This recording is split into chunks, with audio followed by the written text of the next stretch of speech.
ఈరోజు సభ ప్రారంభించే ముందు ఇది ఇప్పటి వరకు మనకి ఎన్నో ఘట్టాలు గడిచిపోయాయి. రామాయణంలో మొదటి రోజు ఉపోద్ఘాతం, అంటే వాల్మీకి రామాయణాన్ని ఎలా ప్రారంభించారు, సప్తఋషుల దీవెనలతో అని గురువుగారంతా మనకి విశదంగా చెప్పారు.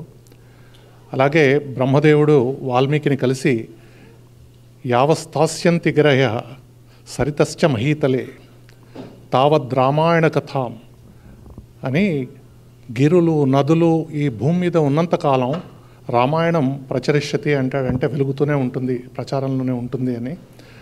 అలాగే ఎన్ని వేల సంవత్సరాల కింద రాశారో ఈరోజు వేల మైళ్ళ దూరం సముద్రాలని దాటుకుని వచ్చి గురువుగారు మనకు చెప్తున్నారు ఇండియా నుంచి. అంటే నిజంగానే ఆ మాటలు ఎంత నిజమో మనకు అనిపిస్తుంది.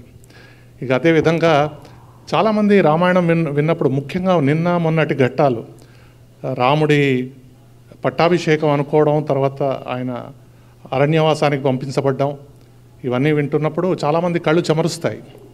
అందుకనే దేవులపల్లి కృష్ణశాస్త్రి గారు ఒక చోట అంటారు, ఏమి రామ కథ వ్యధయై సుధయై అంటారు. ఒక దిక్కు అమృతం లాంటి సుధ, మరో దిక్కు మనస్సుల్ని కలిచివేసే వ్యధ. అలాంటి కథ ఇంకా ముందుకు సాగబోతోంది. ఇప్పుడు గురువుగారు మనందరికీ ఈ కథని అత్యంత రసవంతంగా చెప్తున్నారు. ఎందుకంటే అసలు ఈ 5 రోజులు 4 రోజులు అసలు ఎటు కూడా ఇంకొక వైపు చూడకుండా అక్కడే పూర్తిగా మనం ఏకాగ్రతతో వింటున్నాము. మనందరి అదృష్టం అది. ఇంకొంతమంది వచ్చి ఉంటే ఇంకా బాగుండేది, కాకపోతే ఉన్నవాళ్ళైనా సరే మనందరి అదృష్టం. గురుగారు కథ ప్రారంభించవచ్చండి. ధన్యవాదాలు. శ్రీ వెంకటాచలాధీశం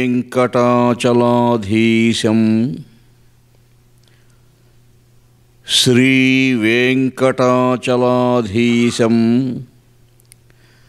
శ్రియాధ్యాసితవక్షసం శ్రితచేతనమందారం శ్రీనివాసమహం భజే.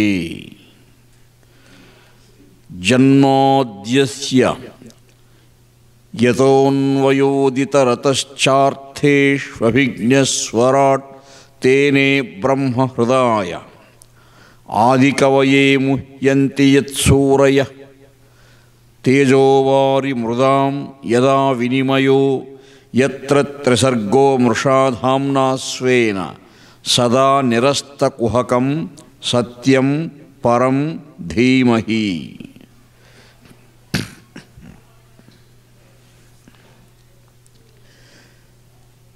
హ్రీంకారాసనగర్భితానళశిఖాం సౌః క్లీం కళాం బిభ్రతీం సౌవర్ణాంబరధారిణీం వరసుధాధౌతాం త్రినేత్రోజ్వలాం వందే పుస్తకపాశమంకుశధరాం స్రగ్భూషితాం ఉజ్వలాం త్వాం గౌరీం త్రిపురాం పరాత్పరకళాం శ్రీచక్రసంచారిణీం.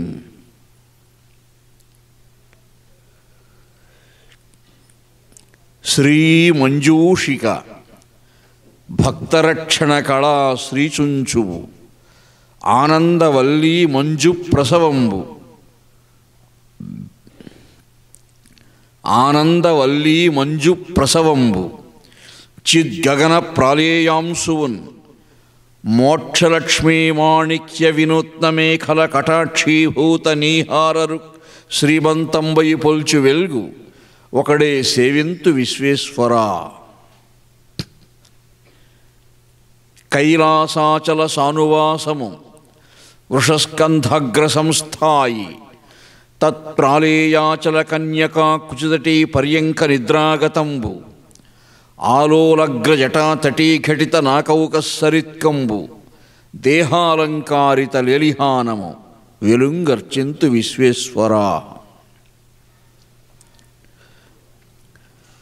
శ్రీ సూర్యాన్వయ చక్రవర్తి కులభూషి యోగిరాడ్భావనావాసి సద్గుణ వాలిరాసి కరుణావారాసి వాల్మీకి వాగ్భాసి పంక్తిరథంతరస్మృతి పదాభ్రస్ఫార రాకాశసి కౌసల్య హృదయ ప్రకాశి భువిజా కళ్యాణ రామా నమో. శ్రీరామ హృదయానందం భక్తకల్పమహీరుహం అభయం వరదం దౌర్భ్యాం కలయే మారుతాత్మజం.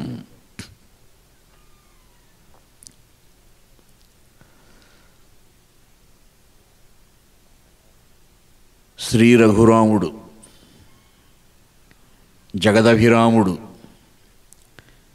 కళ్యాణరాముడు లోకాభిరాముడు ఎన్ని విశేషాలు వేసినా రామునికి తక్కువే. అటువంటి రాముని చరిత్ర, రాముని మహత్తు విశ్వనాథ వారు చెప్పారు.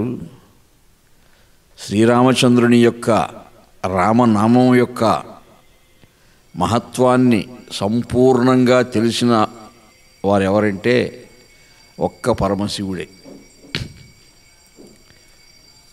అమ్మవారికి కూడా సగం తెలుసట,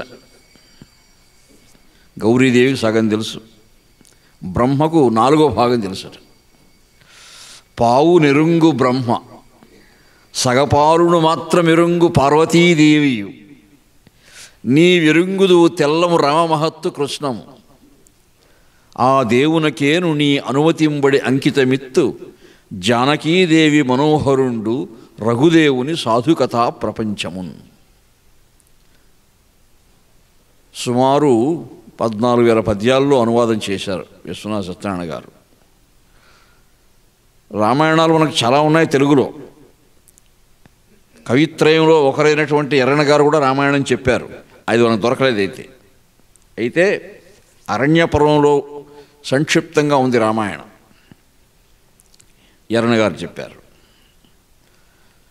ఆ రామాయణం కానీ పూర్తిగా దొరుకుంటే మనకి పోతన్న గారి భాగవతంలాగా అది కూడా జగత్ప్రసిద్ధమే ఉండేదేమో. తరువాత హుళక్కి భాస్కరుడు, మల్లికార్జున భట్టు వీళ్ళంతా కలిసి భాస్కర్ రామాయణం అంటారు. ఆ రామాయణం రాశారు. మొల్ల రామాయణం ఆ తల్లి విజయనగర సామ్రాజ్య చక్రవర్తుల కాలంలో కృష్ణదేవరాయల కాలంలో ఉన్నట్టుగా చరిత్ర చెప్తూ ఉంది. ఆమె వరప్రసాది. రామాయణాన్ని రాయాలని సంకల్పించి స్నానం చేసి కూర్చొని తడి ఆరకముందే బాలకాండ రాసిందట ఆ తల్లి. ఆ తల్లి యొక్క వరప్రసాదం. అలాగే రాయలవారి కురువులో అష్టదిగ్గజలో ఒకడైనటువంటి అయ్యలరాజు రామభద్రుడు రామాభ్యుదయం అని ప్రబంధంగా రాశారు రామాయణాన్ని. అది బాగా గొప్ప కావ్యం. అలా చాలామంది రాశారు, సంస్కృతంలోనూ చాలా ఉన్నాయి. అయితే విశ్వనాథ వారి కల్పవృక్షం వచ్చిన తర్వాత ఇంకెవరు కానీ రాసే ప్రయత్నం చేయలేదు. జ్ఞానపీఠ పురస్కారం కూడా ఆ గ్రంథానికి వచ్చింది. ఆ సుమారు 14,000 పద్యాల మహాకావ్యం అది. అందులో ఆ అవతారికలో చెప్పారు ఆయన గొప్ప విషయాలు. మొన్ననే అనుకున్నాం మనం, మరల ఇదేల రామాయణం వన్నచో ఈ ప్రపంచకమెల్ల ఎల్లవేళ తినుచున్న అన్నమే తినుచున్నదిన్నాళ్ళు తన రుచి బ్రతుకులు తనవిగాన చేసిన సంసారమే చేయుచున్నది తనదైన అనుభూతి. సంసారం చేస్తూ ఉన్నాం ఎప్పుడు మనం. ఈ సంసారం చేయడం వల్ల జీవులకి శుద్ధ మనస్సు ఉంటుంది, మలిన మనస్సు ఉంటుంది. మనస్సు ఉంది మనకి, అయితే ఆ మనస్సు 2 విధాలుగా ఉంటుంది. శుద్ధ మనస్సు ఉంది, అంతే జ్ఞానాన్నే ఆర్జించాలి, మంచి విషయాలు తెలుసుకోవాలి, మంచి పనులు చేయాలి అనే తపన ఉంటుంది. మలిన మనస్సు కూడా ఉంది, అంటే దుర్మార్గం కూడా ఉంది మనలో, మనం ఒప్పుకోవాలి. కాలక్రమంలో మనం మలిన మనస్సును నశింపజేసుకొని శుద్ధ మనస్సును పూర్తిగా తీసుకురావాలి. ఒక గదిలో చీకటిగా ఉందనుకోండి, దీపం పెట్టామంటే ఈ చీకటి ఎక్కడికి పోతూ ఉంది, ఎక్కడికో వెళ్ళిపోతూ ఉంది, లేదు మాయమైపోయింది. ముందు ఎక్కడైతే చీకటి ఉందో దీపం పెట్టిన తర్వాత వెలుగు అక్కడే ఉంది. శుద్ధ మనస్సు అంటే అలాంటిది. రాక్షసత్వము దైవత్వము అంటే దైవత్వమే శుద్ధ మనస్సు, రాక్షసత్వమే దుర్మార్గమైన మలిన మనస్సు. రామాయణంలో రామునికి శుద్ధ మనస్సే, మలిన మనస్సు ఉండదు. లక్ష్మణునికి శుద్ధ మనస్సే, మలిన మనస్సు ఉండదు. సీతమ్మ వారికి శుద్ధ మనస్సే, మలిన మనస్సు ఉండదు. అలా మనం కూడా మన మనస్సును సంస్కరించుకోవడానికే ఇవి మనం చెప్పుకుంటాం. రామాయణం కానీ, మహాభారతం కానీ, భాగవతం కానీ ఎందుకు మనం ఆస్వాదించాలనే ప్రయత్నం చేస్తామంటే మనలో కూడా మలిన మనస్సు ఉంది, లేకపోలేదు. ఇందులో సంసార సాగరం ఈదుతున్నటువంటి వాళ్ళకి తప్పకుండా ఉంటుంది. కపట బుద్ధి, ఏదో చెప్పి తప్పించుకోవడం, సమయస్ఫూర్తిగా మాట్లాడేదో అయిపోవడం, ఇవన్నీ ఉంటాయి. కానీ అలా ఉండే కొద్దికి మలిన మనసు పెరుగుతూ ఉంటుంది. ఎప్పుడూ మలిన మనసును తగ్గించుకోవాలి కదా. మహాభారతంలో కురుక్షేత్ర సమరం ప్రారంభమైనప్పుడు, రేపు కురుక్షేత్ర సమరం ప్రారంభం అవుతుందనుకోండి, ఈరోజు ముందు రోజు అంటే కౌంట్ డౌన్ 24 గంటలు ఉంది, ఇంకా 23 గంటలు, 22 దగ్గర సమీపిస్తూ ఉంది. ఆ రోజు ఎవరి మనస్తత్వం ఎలా ఉంది అని వ్యాస మహర్షుల వారు విశ్లేషించారు. ఆ రోజు ఎక్కువగా ఆనందంగా గడిపిన వ్యక్తి ఎవరంటే భీమసేనుడు అంట. ఎందుకంటే రేపు అనుకున్న యుద్ధం వస్తూ ఉంది, 100 మందిని చుట్టబెట్టేస్తాను రేపటి నుంచి వాళ్ళని. ఆ కసి, కోపం, బాల్యం నుంచి తనకు చేయించిన ఆభరణాలు, పెద్దలు ఆభరణాలని మెరుగుపెట్టి ధరించాడంట. వాడు ద్విజమంగళ స్నానం చేశాడు, గదాయుధాలన్నీ మెరుగు పెట్టుకున్నాడు. వాడి ముఖంలో ఎప్పుడు లేని క్రొత్త కాంతి కనిపిస్తుందంట ఆ రోజు. ప్రమదం బాణకాంతి క్రొత్తవ రూపన్, పాదాతి భూయిష్ట సైన్యముతో భీముడు భూషణద్యుతి నికాయంబున్ గదాద్యాయుధోగ్ర మరీచి ప్రకరంబును కలిసి చిత్రస్ఫూర్తి శోభిల్లగా సమర క్రీడకు సిద్ధుడయ్యను భుజాస్తంభోజ్వలాకారుడై. ఆయన భుజాలు ఒక అంతఃపుర స్తంభాల్లాగా ప్రకాశిస్తున్నాయంట ఆ రోజు.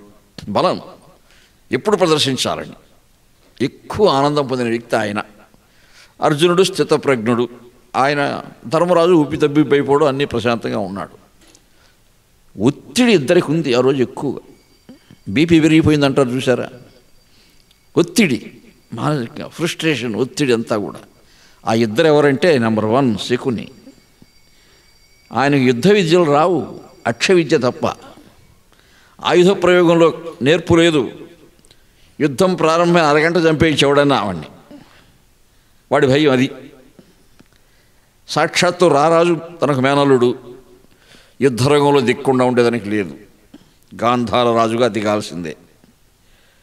వాడి మనస్సు ఒత్తిడి ఇంత అంత కాదు, పిచ్చిగా తిరుగుతున్నాడు ఆ రోజు. అక్కడికి ఇక్కడికి, ఉద్యానవనాల్లోకి అక్కడికి తిరుగుతున్నాడు.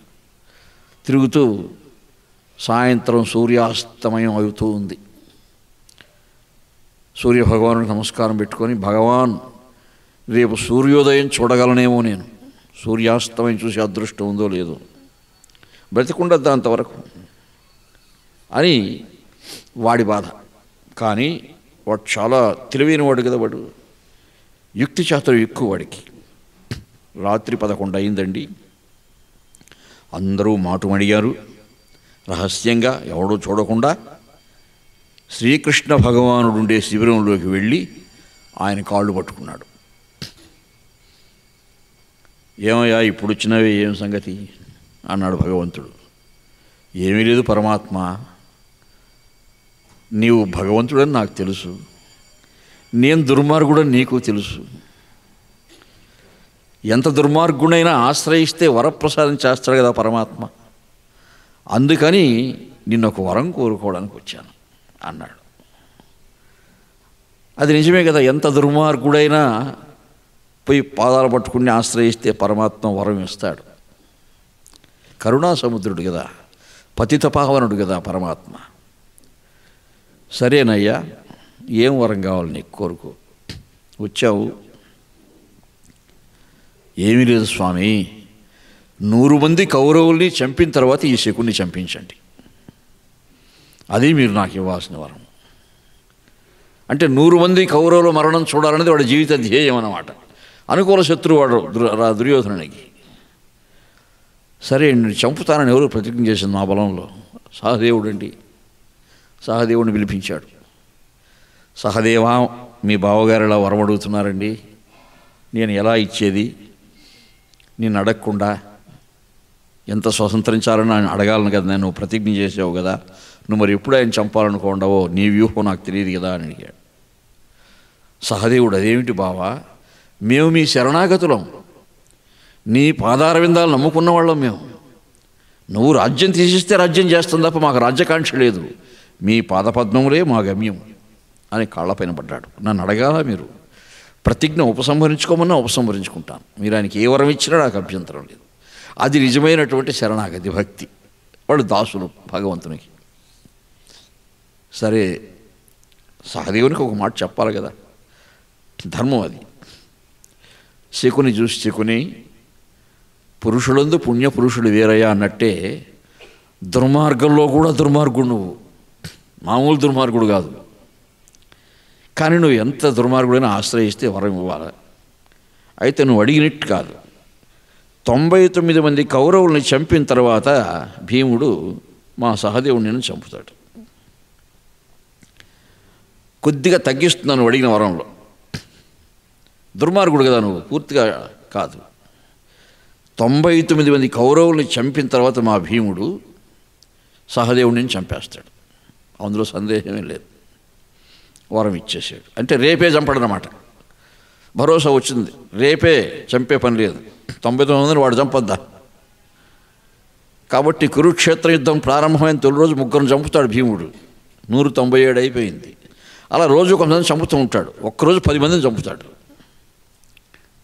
వాడు ఎంచుకోకపోయినా వీడు ఎంచుకుంటూ ఉంటాడు, వీడికి అవసరం కదా. సరే, వాడేదో కొంత కృతార్థుడు అయిపోయినట్టే వరం కోరుకొని. మహాభారత యుద్ధం మళ్ళా ఒకసారి మనం చదివినామంటే సరిగ్గా 99 మందిని చంపిన తర్వాతే సహదేవుడు చంపుతాడు ఆయన్ని. అది ఉంటుంది అక్కడ. వీడేదో కొంత ఇంకొకడు ఎవడంటే దుర్యోధనుడు. వాడికి రారాజు, మేకపోత గాంభీర్యం, ఎవరికి చెప్పుకోలేడు, మనసులో కొత్తలాడిపోతున్నాడు. ద్రౌపది స్వయంవరం జరిగిన రోజు నుంచి ప్రత్యక్షంగానో పరోక్షంగానో కౌరవులకి పాండవులకి యుద్ధాలు జరుగుతూనే ఉన్నాయి. ప్రతిసారి వాళ్ళదే పై చేయి అవుతూ ఉంది. ఉత్తర గోగ్రహణంలో కూడా వాళ్ళదే పై చేయి అయింది. కాబట్టి మనమై కోరుకున్న యుద్ధం ఇది.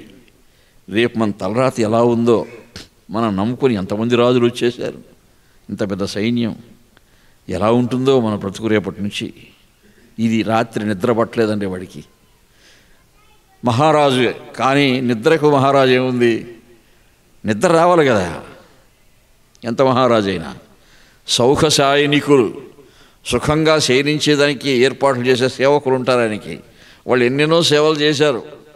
ఎన్ని సేవలు చేసినా ఏ నిద్ర పట్టడం లేదు. మంచి ద్రాక్షరసం తెచ్చిచ్చారట సేవకులు. ఇది తాగితే నిద్ర వస్తుంది ప్రభు అని. తాగాడు. ఒక 10 నిమిషాలు కలత నిద్ర, మళ్ళీ మెలకువ. అలా పొల్లి కలత నిద్ర, మళ్ళా తాగడం. 4వ జాములో మంచి నిద్ర వచ్చింది వాడికి. అప్పుడు అందరికీ వస్తుంది మంచి నిద్ర 4వ జాములో. బ్రాహ్మీ ముహూర్తంలో దైవీ సంస్కారం ఉండేవాళ్ళు మేలుకుంటారు. దుర్మార్గులకు అది మంచి నిద్ర, బాగా నిద్రపోతారు. ఎక్కువగా ప్రమాదాలు కూడా అప్పుడే జరుగుతుంటాయి. డ్రైవర్లు కూడా నిద్రపోతారు అప్పుడు. వీడికి 4వ జాములో మంచి నిద్ర వస్తే అందులో ఒక స్వప్నం వచ్చింది వాడికి. వ్యాస భగవానుడు వచ్చాడు స్వప్నంలో. తాతగారు దుర్యోధనుడిని నాతో రానాయన అని పిలిచాడు. అప్రయత్నంగా లేచి తాతగారితో వెళ్తున్నాడు దుర్యోధనుడు. గంగా తీరంలో నడిచిపోతున్నారట. హిమాలయాల్లో గంగా నదీ తీరంలో నడిచిపోతూ ఉన్నారు. కొంత దూరం వెళ్ళేసరికి పెద్ద మైదానం వచ్చిందండి. ఆ మైదానంలో అనేక మంది మహర్షులు యజ్ఞయాగాదులు చేస్తున్నారు. అగ్నికుండాలు ఏర్పరిచి యజ్ఞయాగాదులు చేస్తున్నారు. వేదమంత్రాలు వినిపిస్తూ ఉన్నాయి. ఒక చోట దుర్యోధనుడు తీసుకుపోయి కూర్చోబెట్టాడు వ్యాసుడు. ఇక్కడ కూర్చొని ఉన్నాయని, మళ్ళీ వస్తాను అని వెళ్ళాడు. దుర్యోధనుడు అక్కడ కూర్చున్నాడు. ఎదురుగా ఒక వేదిక ఉంది. ఆ వేదికపై ఒక మూర్తిని ప్రతిష్ఠించున్నారు. పరిశీలించి చూస్తే ఆ మూర్తి కృష్ణుడు. ఓహో, సరే ఈ మహర్షులంతా కృష్ణుడు దేవుడు అనుకుంటారు కదా, మనం అనుకోం కదా, మనం రారాజులం కదా, యాదవులు మన సామంతులు, ఆ యాదవుల్లో కూడా బలరాముడు రాజు, ఆ రాజుకు తమ్ముడు ఈయన, మనకు కప్పం కట్టేవాళ్ళు వీళ్ళు, ఇట్లా వాళ్ళ ఆలోచనలు. కొంతసేపటికి ఒక మహర్షి వస్తాడు అక్కడికి. ఆ వచ్చినవాడు ఈ దుర్యోధనుడేం పలకరించడు, సరాసరి ఆ వేదిక దగ్గరికి పోయి ఆ కృష్ణ భగవానుని మూర్తికి అష్టోత్తర శతనామాలు చదువుతూ అర్చన ప్రారంభిస్తాడు. శ్రీకృష్ణాయ నమః, కమలానాథాయ నమః, వాసుదేవాయ నమః, సనాతనాయ నమః, ఇలా మంత్రాలు చదువుతున్నాడు. నవనీత నవాహారాయ నమః మంత్రం వచ్చింది.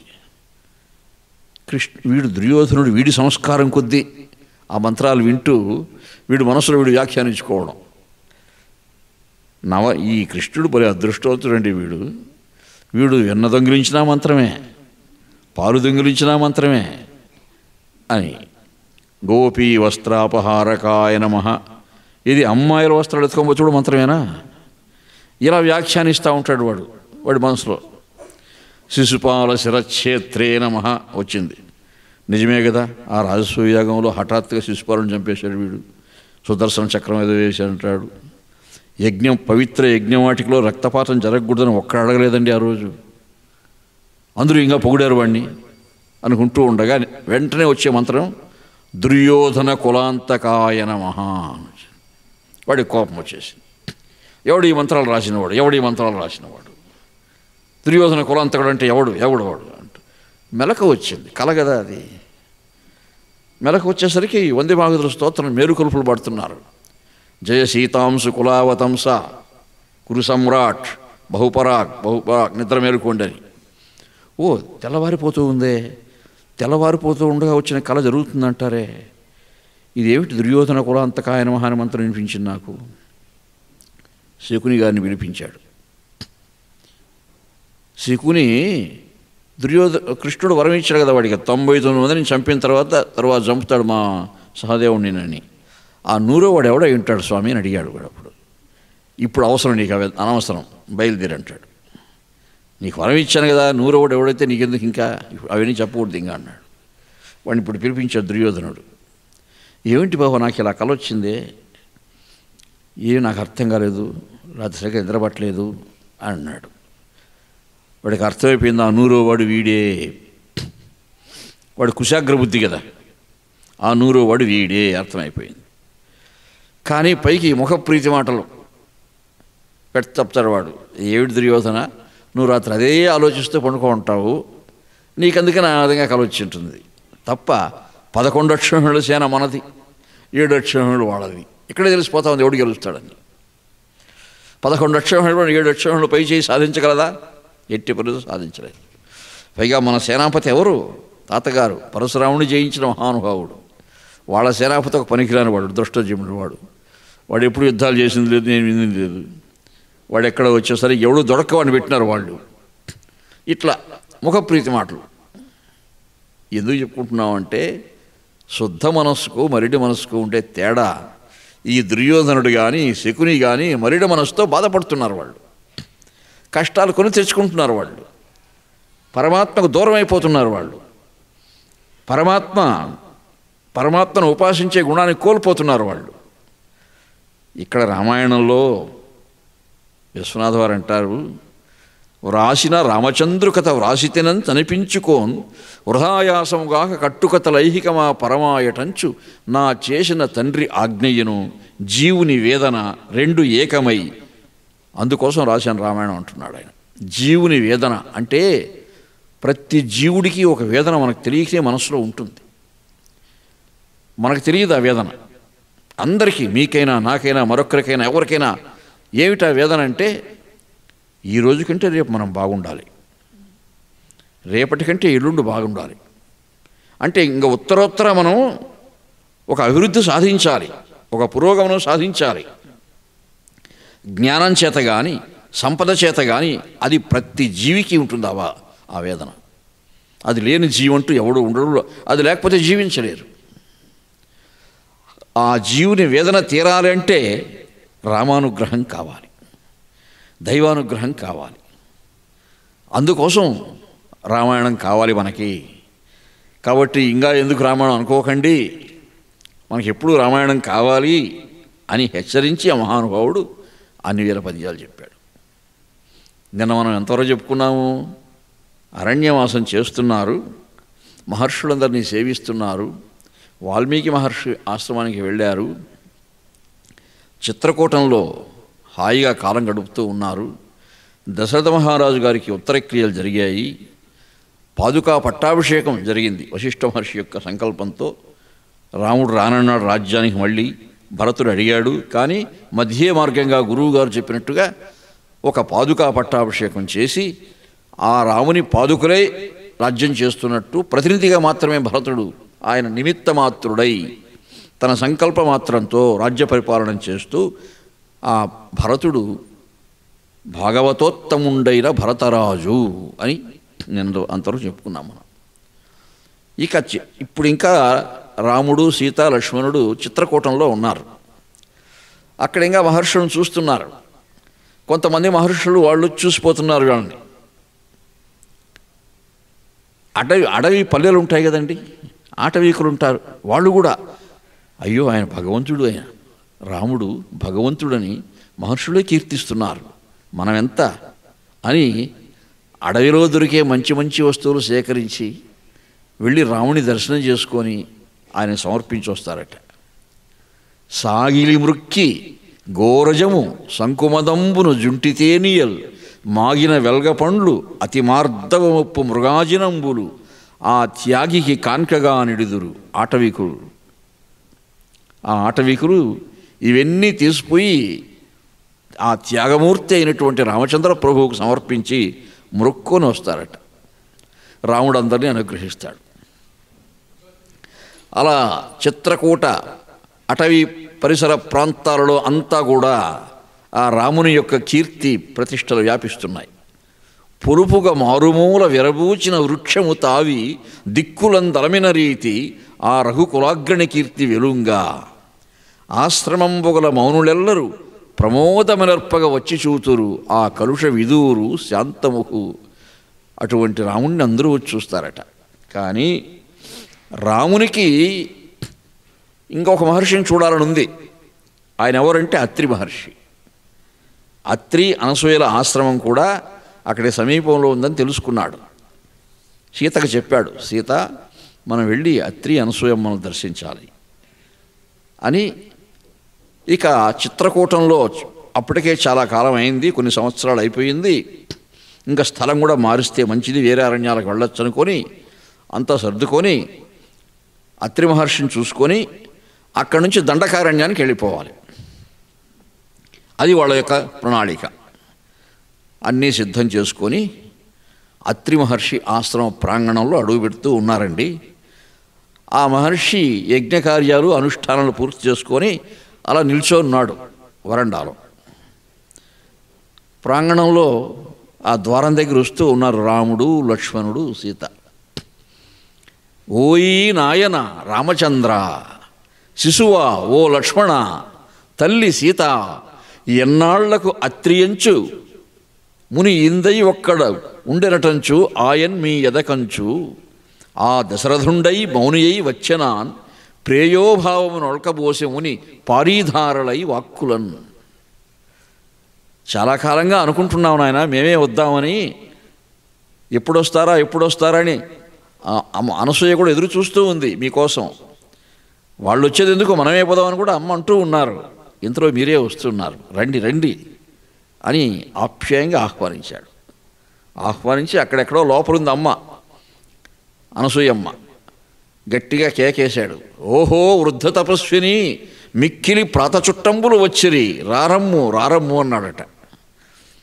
బాగా పాత చుట్టాలు వస్తున్నారు మనకి, రారా అన్నాడంట. చుట్టాలంటే వీళ్ళే చుట్టాలు. ఆ అమ్మవారు ఎవరనుకొని వచ్చిందా, బాగా పండు ముసలి. ఆమె ఎలా ఉందంటే సన్నగా ఉన్నది, పొట్టిగా ఉన్నది. అయినా ఆ ముఖ వర్చస్సు ప్రకాశిస్తూ ఉంది. ఎండి బెరళ్ళు పేడెత్తిన వంకర రవిపుల్ల యుగోని రమణ కలది, సాయాహ్నకృత హోమ సంగతాగ్నేయ శిఖా పింగళిమమురు కనుడు కలది. సురిది బండిన మొక్కజొన్న కర్రల తొదన్ సోలుపొత్తుల తుది జుత్తు కలది. మహిత కార్తీక లగ్న మండలాంశు ముఖీన తీక్షణాంశు కిరణ సందీప్తి కలది. పాలమున నిండ కుంకుమ ప్రభల చేత, ₹1 నాణ్యం అంత పెద్ద కుంకుమ బొట్టు అమ్మవారికి పాలభాగంలో, పాలమున నిడ్డ కుంకుమ ప్రభల చేత ఆశ్రమాఖిల దిగ్వీధులందునను సుమంగళిత్వ మర్యాదాభి మంజులత్వము అలము కొన్నది ముసలిది అరుగుదించే. అటువంటి ముసలాం వచ్చింది అక్కడికి. బాగా పండిపోయిన మొక్కజొన్నలు ఆ వెన్ను వస్తుంది చూసారా, ఆ వెన్ను దట్టంగా ఉన్నటువంటి ఆ వెన్నులాగా ఉన్నాయంట ఆ వెంట్రుకలు. యజ్ఞ సమితుల కోసం సిద్ధం చేస్తారు రాగి పుల్లలు. ప్రాచీన కాలంలో మహర్షులు, ఇప్పుడు మనం హోమం చేయాలంటే ఏదో అంగడికి వెళ్ళి కట్టలు కట్టి ఉంటారు, అవి తీసుకొచ్చి చేస్తూ ఉంటాం మనం భారతదేశంలో కూడా. ప్రాచీన కాలంలో అలా కాదు, ప్రత్యేకించి యజ్ఞ సమితులు సేకరించి తెచ్చుకుంటారు వెళ్ళి. ఆ వృక్షంలో నుంచి రాగి పుల్లలో ఏదో కోసుకుంటే ఈ పక్షులు గిక్షులు కూర్చొని ఏదో కాస్త అశుద్ధం చేసి ఉండొచ్చు కదా. అందుకని తూర్పుగా ప్రవహించే నీళ్లలో ప్రాతకాలంలో తడుపుతారట, కడుగుతారు వాటిని. ప్రాతకాలపు ఎండలోనే ఎండబెడతారు మళ్ళా బాగా అగ్నిహోత్రానికి అనుకూలంగా. అలా సిద్ధం చేసుకున్న ఒక రాగి పుల్లలాగా ఉందంట ఆమె. సన్నగా ఉంది, పొట్టిగా ఉంది. ఎండి బెరళ్ళు పేడెత్తిన వంకర రావి పుల్ల యువు అని రమణ కలది. ఆ విధంగా ఉంది ఆ తల్లి. ఆ అగ్నికుండంలో సప్తజిహ్వుడు అగ్ని నాలుకలు సాచి సాయంకాలం పూట స్పష్టంగా తెలుస్తుంది ఆ వెలుగు. సూర్యాస్తమం అయిన తర్వాత వెలుగుతూ ఉంటే అంతకుముందు మనకు పెద్ద వెలుగు తెలియదు. అప్పుడెంత స్పష్టంగా ఆ సప్తజిహ్వు నాలుకలలో అగ్ని కణాలు మండుతుంటాయో ఆమె కన్నులు అలా ఉన్నాయంట. ఆమె వచ్చింది బయటికి. ఎవరు పాత చుట్టాలంటే రాముడు లక్ష్మణుడు, అమ్మవారా సీత. రాముడు లక్ష్మణుడు అత్రి మహర్షి ఒక చోట కూర్చున్నారు వరండాలో మాట్లాడుకుంటూ. సీతను లోపలికి తీసుకెళ్ళిపోయింది అమ్మవారు అనసూయ. రామాయణం రాసిన కవులంతా కూడా అనసూయ సీత ఏం మాట్లాడుతున్నారో చెప్పారు, కానీ వీళ్ళు మాట్లాడని చెప్పలేదండి. గమ్మత్తు. అంటే ఆ మాటలో సారాంశం ఉంది. లోపలికి వెళ్ళి కూర్చున్నారు. సీత అనసూయ మాటల్లో పడ్డారు. సీత, రాముడు ధనుర్భంగం చేసినప్పుడు ఏదో గొప్ప ధ్వని వచ్చిందని మహర్షులంతా కూడా చెప్పుకుంటూ, అన్ని మహర్షుల ఆశ్రమవాటికలకు వినిపించిందని, ఒక్కొక్క లోకానికి ఒక్కొక్క విధంగా వినిపించిందని పొగుడుతూ ప్రశంసిస్తూ ఉన్నారు. నేను కూడా విన్నాను ఆ ధ్వని. ఏ లోకాలకు ఎలా వినబడినా కానీ ఎక్కడికి మహర్షులకు ఒక రంగా వినబడింది, రాక్షసులకు ఒక రంగా వినబడింది. ఎవరికి ఎలా వినిపించినా కానీ అక్కడే ఉన్నావు కదా నువ్వు, నీకు ఎలా వినిపించింది అది తెలుసుకోవాలని తల్లి నాకు చెప్పగలవా అన్నది. కై విలుపునే. సిగ్గు కదా అమ్మవారికి, నన్ను చూస్తూ పోయి వీళ్ళు పట్టుకున్నాడని ఎలా చెప్తుంది? నేను చూస్తూ ఉన్నాను అమ్మా, పోయి అలా పట్టుకుంటున్నాడు. కై విలుపునే ఎల్లరకు కన్నులు బైరులు కమ్మే.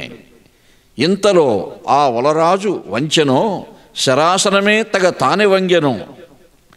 ఆయనే పైకెత్తాడో, అది ఎలా వచ్చిందో ఏమైందో కానీ ఎవరికి ఏం అర్థం కాలేదు ఒక క్షణము. శ్రీ వేదధ్వములు సవదరించిన మోహన మోహనోగ్ర రేఖా వివృత స్వనంబులకు కమ్మదనంబును పూనె గుండియల్.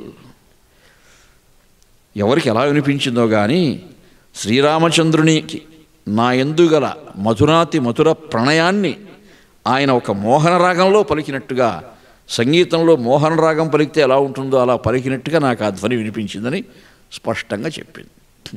కల్మషం లేకుండా చెప్పింది ఆ తల్లి. అక్కడ హిపోక్రసీ ఉండకూడదు కదా మహర్షుల అమ్మవాళ్ళ దగ్గర. సత్యం చెప్పింది. అది విని ఎంత ముచ్చటపడినారో అమ్మ అనసూయాదేవి. చివురుంచెక్కిరి నొక్కి మౌని సతి ఆ సీతమ్మ చెక్కిళ్ళు అలా లిమిరిందట. ఓసి ఎంత బంగారు తల్లివి, నీవెంత బెడంగు మాటలు సుమాళీదంత మౌళిద్యుతి అవనీ గర్భమా నీ వచస్సులకు నా ఆనందములు పొంగులైనవి అవ్వాని ఫలంబు కోరుకొనవే నా తల్లి నీకిష్టములు. నీ మాటలు అన్నీ ఇంకా సీత చెప్పింది దశరథ మహారాజు గారి గురించి, ఆయన గుణగణాల గురించి, జనక మహారాజు గారు ఎంత వైభవంగా వివాహం చేశాడు, విశ్వామిత్ర మహర్షి రావడము, రాముణ్ణి చూడడము, రాముడు తనను పలకరించడము, ఇవన్నీ విశదంగా చెప్పింది ఆ తల్లి. ఆ మాటలు వింటూ ఉంటే ముచ్చటేసింది అమ్మకు. మెచ్చుకుంటూ ఉంది. మెచ్చుకొని ఒక వరం కోరుకోనైనా ఇస్తాను. నైకంబుల్ కలవమ్మ ఓసి పసిదానా ఊర్జితంబైనవి అస్మాకీనంబులు సత్తపంబులు ఒక వాంఛంగోరు మేనిచ్చదన్ నీకున్ కోరికలిచ్చుటన్న తపమే నీలాంబు దారాధర స్త్రీ కోలాహల దోహలాసిత రుచి స్విన్నావ కీర్ణాలక. అమ్మా, నీకు ఏం వరం కావాలో కోరుకో, ఒక వరాన్ని ఇప్పుడే వెంటనే ఇస్తాను. నీలాంటి వాళ్ళకి వరం ఇవ్వడం అంటే అది తపస్సే. అంటే ఒకసారి అట్లా ఇట్లా చూసిందంట సీత. అమ్మ నాకు వరం ఇస్తానంటా ఉంది. అనసూయ చెప్పింది, నువ్వు వరం అడిగితే మహర్షిని అడిగి ఇప్పిస్తాననుకుంటున్నావా? నాకు ఆ శక్తి ఉంది. మహర్షికి ఎంత తపశ్శక్తి ఉందో నాకు కూడా ఉందంత ఉంది. ఊర్జితంబైనవి అస్మాకీనంబులు సత్తపంబులు, ఆ తపశ్శక్తి నాకు ఉంది తల్లి. నీకు అవగాహన ఉందో లేదో నా తపశ్శక్తి పట్ల, కోరుకో వరం ఇస్తాను, నీకేం కావాలన్నా ఇస్తాను అన్నది. మామూలుగా మనలాంటి వాళ్ళైతే ఏం కోరుతారండి? ఈ వనవాసం కష్టంగా ఉందమ్మా, తొందరగా రాజ్యం చేసేటట్టు చూడు తల్లి, ఇట్లా అడగచ్చు మనం. మనకు లౌకికమైన ఆశలే కదా. అలా అడగలేదా తల్లి? సర్వకాల సర్వావస్థలలో ఆ రాముని ప్రణయం నా యందు కానీ, నా ప్రణయం రాముని యందు కానీ నిరంతరము ఇలాగే ఉండేట్లుగా అనుగ్రహించు తల్లి అని అడిగింది. అదే వరం. తథాస్తు. ఎంత మంచి వరం అడిగాను నాయన నువ్వు, నీ సౌశీల్యం ఎంత గొప్పది అని. ఇద్ది మైపూత, ఇది గంధము, ఇది చీర, ఇద్ది పూమాల, మరియు తల్లి మదీయ సత్తప కల్పితంబులు సాధుశీల వీని కైసేసికోవమ్మ వినయరాశి. ఒక చీర పెట్టింది. చీర సారే పెడతారు కదా పుట్టింటి వాళ్ళు అమ్మాయిలకి. అటువంటి పసుపు కుంకుమ చీర అంతా తీసుకొచ్చి సీతకు సమర్పించింది. ఈ పూమాలయు వాడదు, మై పూతయు జిలుగు చెడదు, మధురాపాంగ శ్రీపాలిత లజ్జ నీ ఏపు చెడదు, చీర నలుగదే నా తల్లి. నువ్వు కట్టుకుని వచ్చి నరచీరలు నలగచ్చు, ఇది నలగదు. ఇది నారచీర కానీ నలగదు. ఇది దైవ సంబంధమైనటువంటి వస్త్రం, కట్టుకోమ్మా అని ముందు ధరించి ఉన్నటువంటి నారచీరలు తీసేసి కొంగురొత్త చీర ధరింపజేసి ఆమెకు కొంగురొత్త అలంకారం కైసేసి, ఆ పూట అత్రి మహర్షి కూడా రామునికి ఫల సమర్పణం చేశాడు. పండ్లు అవి నివేదనం పెట్టారు. భగవంతుడు కదా ఆయన. పత్రం పుష్పం ఫలం తోయం. అక్కడ అత్రి మహర్షి యొక్క అనసూయము ఆ తల్లి యొక్క ఆశీర్వాదాలు తీసుకొని ఇంకా బయట వచ్చారు. పుణ్యచరిత్రుడు అత్రి మునిపుంగవు వీట్టుకొని రాముడు అంచితాగణ్య గుణాభిరాముడు ఉపకంఠమునంజనిగాంచ దండకారణ్యము సిద్ధ సంయమి విరాజిత చారు తపోనుజాత సత్పుణ్యము నిర్మలాంబువర పుష్కర భూరి సరోవరేణ్యము. చిత్రకూటం కంటే పెద్ద అరణ్యం దండకారణ్యం. ఆ దండకారణ్యంలోకి ప్రవేశిస్తూ ఉన్నారు రాముడు, లక్ష్మణుడు, సీత. ఆ దండకారణ్యంలో ఎటు చూసినా దట్టమైనటువంటి అరణ్యం, పెద్ద పెద్ద చెట్లు, సెలయేళ్ళు, క్రూర మృగాలు, ఇక పద్మ సరస్సులు ఉన్నాయి. అక్కడక్కడ మహర్షుల ఆశ్రమాలు కూడా ఉన్నాయి. మహర్షుల ఆశ్రమాలు ఎక్కడున్నాయో చూసుకుందామని నడి చూస్తూ ఉన్నారు. హఠాత్తుగా ఒక వికటాట్టహాసం అనిపించిందట. ఒక వికృత స్వరూపుడైనటువంటి రాక్షసుడు వస్తున్నాడు. వస్తూనే, ఎవరయ్యా మీరు? నారచీరలు ధరించున్నారు, సాధువేషాల్లో ఉన్నారు, మహర్షుల్లాగా జుట్లు ముడి వేసుకున్నారు, కానీ ధనుర్బాణాలు కత్తులు పట్టుకొని ఉన్నారు. చిత్ర విచిత్రంగా ఉంది మీ వేషం. నేను నరమాంసం తిని చాలా కాలం అయిపోయింది. మిమ్మల్ని మునిమాంస భోజనై ఈ వనమున చరయింతు నన్ను నెరుగరే విరాధుడనగా ధర్మవర్తనుల మిమ్మున్ దునుముదు నెత్తురు త్రాగుదు అంటూ వాడు విజృంభించి వస్తున్నాడు. వెంటనే రాముడు సక్రోధుండై రాముడప్పుడు భుజా సంరంభమేపార వజ్ర క్రూరాస్త్రములైదు శీఘ్రమయ్యిన్ సంధించి నానా మనుష్య క్రవ్యాధు విరాధు నేయుటయు వక్షం బుద్ధతింగాడి నిర్వక్ర క్రీడ పగిల్చి పుచ్చి చెనినన్ వాడంతపోక ఉద్ధతిన్.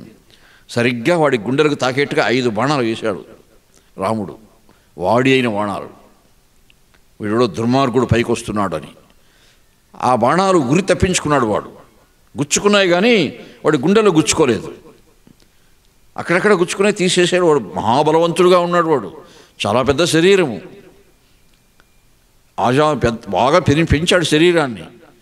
అమ్మో వీళ్ళు మహావీరుడుగా ఉన్నారు, కాస్త మనం ఏమారిపోతే వీళ్ళు ఆయుధ ప్రయోగం చేసి బాణాలు వేస్తున్నారు, కత్తులు ఉన్నాయి, పెద్ద పెద్ద కత్తులు ఉన్నాయి వీళ్ళ దగ్గర, ఇలా కాదు వీళ్ళు కానీ ముగ్గురిని తినాలనుకుంటున్నాడు వాడు. రాముణ్ణి, లక్ష్మణుణ్ణి, సీతను కరకర నమిలి తినాలనే కసి వాడికి. సరే ఈ అమ్మాయిని తర్వాత తిందాం, ముందు వీళ్ళని తినేయాలి, వీళ్ళు వీరులు. ఆమె అబల ఏమీ చేయలేదు, సులభంగా తినచ్చు అని అలవోహగా 2 చేతులతో ఇట్లా పట్టుకున్నాడట ఇద్దరిని. వీడిని తిందామా, ముందు వీడిని తిందామా పైకెత్తాడు. వాడంతా పెద్ద బలవంతుడు. వెంటనే రాముడు లక్ష్మణుడు సైగ చేసుకున్నారు సమయస్ఫూర్తిగా. వాడి దగ్గర ఖడ్గాలు ఉన్నాయి. సంభూత క్రోధ ఘోర జ్వలన పరిగత స్వాంతులై విస్ఫురత్ సంరంభం వేపార రామప్రభుడు తనుజుడున్ రాక్షసాదీసు బాహుస్తంభంబుల్ కూల్చి. లక్ష్మణుడు ఒక పక్క భుజం నరికాడు, రాముణ్ణి అడికాడు. ఖడ్గోద్ధత రుచులసగం దాటిరి అవ్వైరి కూలెన్ శుంభ దారాచ్యుత విపుల గురుక్షో నిభృత్పాతభాతిన్. హఠాత్తుగా నరికేశారు ఇద్దరు భుజాలని. నరికే కాడికి ఇంకేముంది, చేతులు కింద పడిపోయినాయి. వీడు కింద పడ్డాడు. కింద పడి రోజుతూ ఉన్నాడు. కానీ వాడు శాపం చేత ఆ ఆకారం పొందాడు. వాడు రాముడు వీడి ఊపిరి ఉండకూడదు, వీడు చేతులు లేకపోయినా కానీ మళ్ళీ వీడు బలంతో లేచేమన్నా వస్తాడని గొంతుపై కాలేసి తొక్కాడు రాముడు. తొక్కి లక్ష్మణుడు పిడిగుద్దులు గుద్దుతున్నాడు. ఉంటే అతి కష్టం మీద రాముని కాలు తొలగించి, మహానుభావ, చంపినవాడిని ఎందుకు ఇంకా చంపుతారు?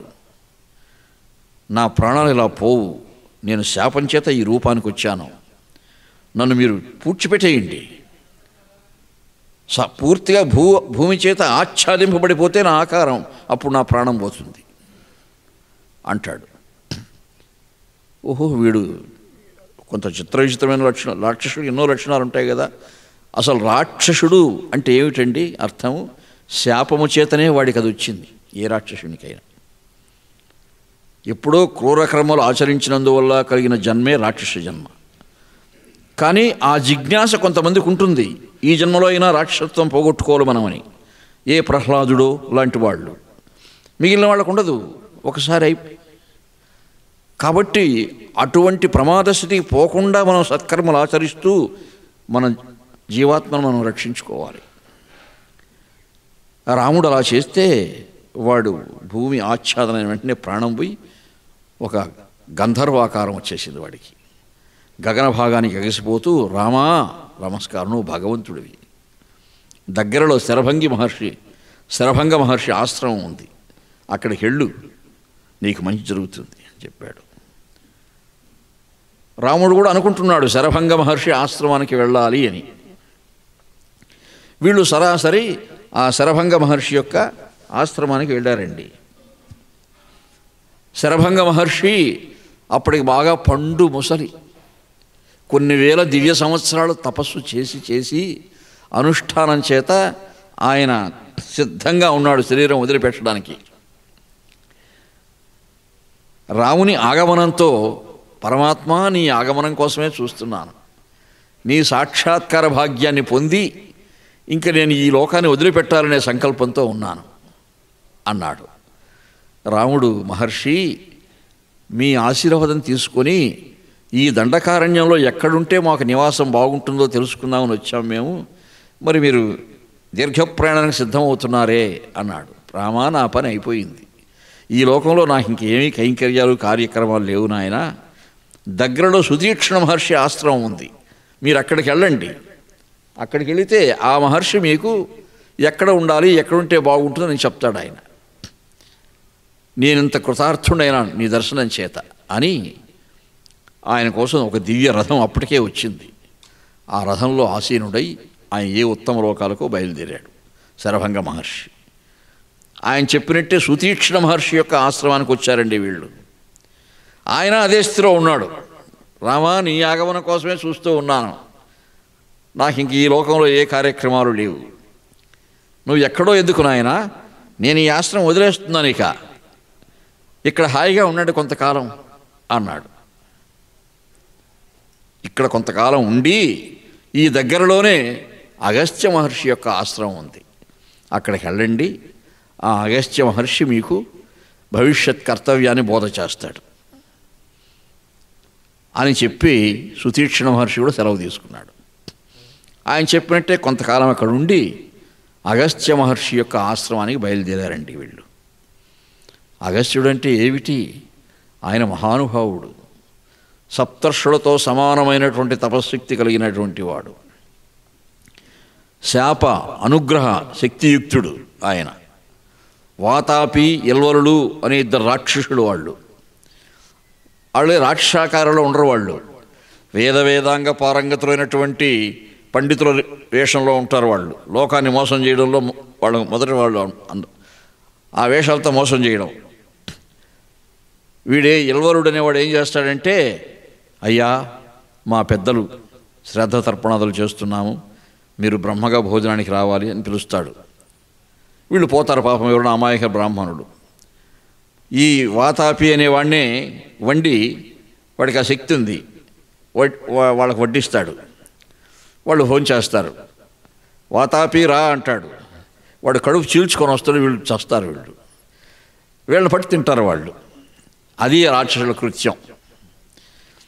వాళ్ళు ఒకరోజు ఏం చేశారంటే తెలియక అగస్త్య మహర్షినే పిలిచారు భోజనానికి. అగస్త్య మహర్షి కూడా వీళ్ళ సంగతి తెలుసు ఆయనకి. మంచి పని, నేను వస్తానన్నాడు ఆయన. వెళ్ళాడు. వెళ్తే అదే సదా యథాతథంగా భోజనం చేసి పెట్టారు ఆయనకి. ఇల్వరుడు పిలిచాడు, వాతాపి రా అని. జీర్ణం జీర్ణం వాతాపి జీర్ణం అన్నాడు అగస్త్యుడు. వాడు లోపల జీర్ణం అయిపోయినాడు. వాడు వీణ్ణి శిక్షించాడు. అలా ఎవరు ఏదో ఒక భగవంతుడు అవతరిస్తే తప్ప వాళ్ళని చంపలేరు, అటువంటి వాళ్ళని సునాయాసంగా చంపేశాడు ఈ అగస్త్య మహర్షి. అటువంటి వింధ్య పర్వతం పెరుగుతూ ఉంటే అణగదొక్కాడు. అలా ఎన్నో మహిమలు ఆ మహానుభావుడు. అటువంటి మహర్షి యొక్క ఆశ్రమానికి సీతారామలక్ష్మణులు బయలుదేరారు. ముందే కబురు పంపించారు ఆయనకి. అగస్త్య భ్రాత అని అగస్త్య మహర్షి యొక్క సోదరుని ఆశ్రమం పక్కనుంది. ఆయన అసలు పేరు పెట్టుకోలేదట. అగస్త్య మహర్షి సోదరుడు, నాకు సొంతగా నాకు పేరు ఎక్కర్లేదండి, మా సోదరుడే మహానుభావుడు, నేను వాడి సోదరుడిని, అగస్త్య భ్రాత అంటే చాలు, నాకు ఒక పేరు అక్కర్లేదన్నాడు. అంటే ఆయన ఇప్పుడు కూడా ఎవరైనా పేరు బాగా మంచి కీర్తి ప్రతిష్ఠ ఉండేవాడు ఉంటే వాడి పేరు చెప్పుకో, మనం ఏదో రాణించే ప్రయత్నం చేస్తుంటాం కదా. అలా చాలామంది మహర్షులను పిలిపించారు అక్కడ ఆశ్రమానికి. రాముడు లక్ష్మణుడు వస్తున్నారు, సీతమ్మ వారు వస్తున్నారు అని వాళ్ళంతా వచ్చారు. మహర్షుల యొక్క సమావేశం అది. ఆ సమావేశంలో మహర్షులంతా కూడా అగస్త్య మహర్షిని కీర్తించారు. రాముడు వెతుక్కుంటూ వచ్చాడు ఈ ఆశ్రమానికంటే, మీరంత మహానుభావులండి. లోపాముద్ర అమ్మవారు, ఇందాక అత్రి అనసూయమ్మల గురించి చెప్పుకున్నాం కదా, అటువంటి దంపతులే వీళ్ళు కూడా. ఆ లోపాముద్ర అమ్మ ఆ అగస్త్య మహర్షి యొక్క ధర్మపత్ని. ప్రణవంబు నీవు నిర్మల గుణాలంకార ఆమ్నాయ విద్య ఈ అలరుబోణి. మహర్షులంతా చెప్తున్నారు ఏమిటి అయ్యా అగస్త్య మహర్షుల వారు, మీరు ప్రణవము, అమ్మ వేదము. అంటే ప్రణవానికి వేదానికి ఒక అనుబంధం ఉంది. తస్య వాచకః ప్రణవః అని పతంజలి మహర్షి అన్నాడు. వేదం ప్రతిపాదించేది ఏమిటంటే గమ్యము ఓంకారము. ఆ ఓంకారం అంటే త్రిమూర్త్యాత్మకమైనటువంటి నాదము. అటువంటి ప్రణవము అగస్త్య మహర్షి ప్రణవమైతే లోపాముద్ర వేదం. తపమీవు శశికళోత్తంస భక్తి నిధాన శాంతి సంపూర్ణ చంద్రవదన. ప్రణవానికి వేదానికి ఎంత అనుబంధం ఉన్నదో తపస్సుకు శాంతికి అంత అనుబంధం ఉన్నది. శాంతి ఎలా లభిస్తుంది? తపస్సు చేత లభిస్తుంది. తపస్సు అంటే ఏమిటి? మన యొక్క ఇంద్రియ శక్తులను తపింపజేసి అంతర్ముఖీనం చేసి అంతర్ముఖీనంగా ఉండే ఇంద్రియ శక్తులను ఉపయోగించుకోవడమే తపస్సు. మనం ఇంద్రియాలకు ఉండే బహిశక్తిని ఉపయోగించుకుంటున్నాం. మనం ఇంద్రియాలకన్నిటికి కూడా, కర్మేంద్రియాలకైనా జ్ఞానేంద్రియాలకైనా అంతఃశక్తులు ఉన్నాయి, బహిశక్తులు ఉన్నాయి. మనకు అంతఃశక్తులు ఎలా ఉపయోగించుకోవాలో తెలియడం లేదు, కాబట్టి బహిశక్తినే ఉపయోగించుకుంటున్నాం మనం. అలా తపస్సు ఆ బహిశక్తులను ఉపయోగించుకున్నంతకాలం శాంతి ఉండదు జీవుడికి. తపస్సు వలనే శాంతి కలుగుతుంది. తపస్సు అనే శబ్దంలోనే ఉంది కదా తపించడము.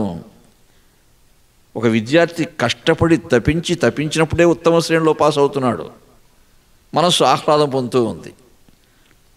తపస్సు అంటే అది విద్వత్తు చేత కానీ, జ్ఞానం చేత కానీ, అనుష్ఠానం చేత కానీ, సత్కర్మ చేత కానీ పరమాత్మను మెప్పించే ప్రయత్నం చేయడమే తపస్సు.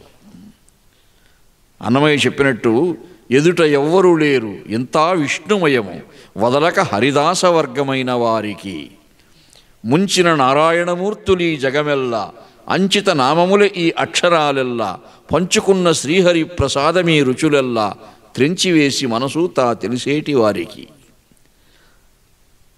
మనస్సును తెంచివేయడం అంటే మరిన మనస్సును జయించడం. అలా జయించాలంటే తపస్సు కావాలి. అది చెప్తున్నారు మహర్షులు. అయ్యా మీరు తపస్సు అయితే ఆ తపస్సుకు ఫలితమైనటువంటి శాంతి ఈ లోపాముద్ర. తపమేవు శశికళోత్తంస భక్తి నిధాన శాంతి సంపూర్ణ చంద్రవదన. ఫలమేవు వాతాపి కలదర్ప భంజన సత్క్రియ ఈ గంధసారగంధి. మంచి కర్మకు ఫలితమేది? సత్క్రియకు ఫలితము చెప్తూ ఉన్నారు. ఫలము సత్ఫలము.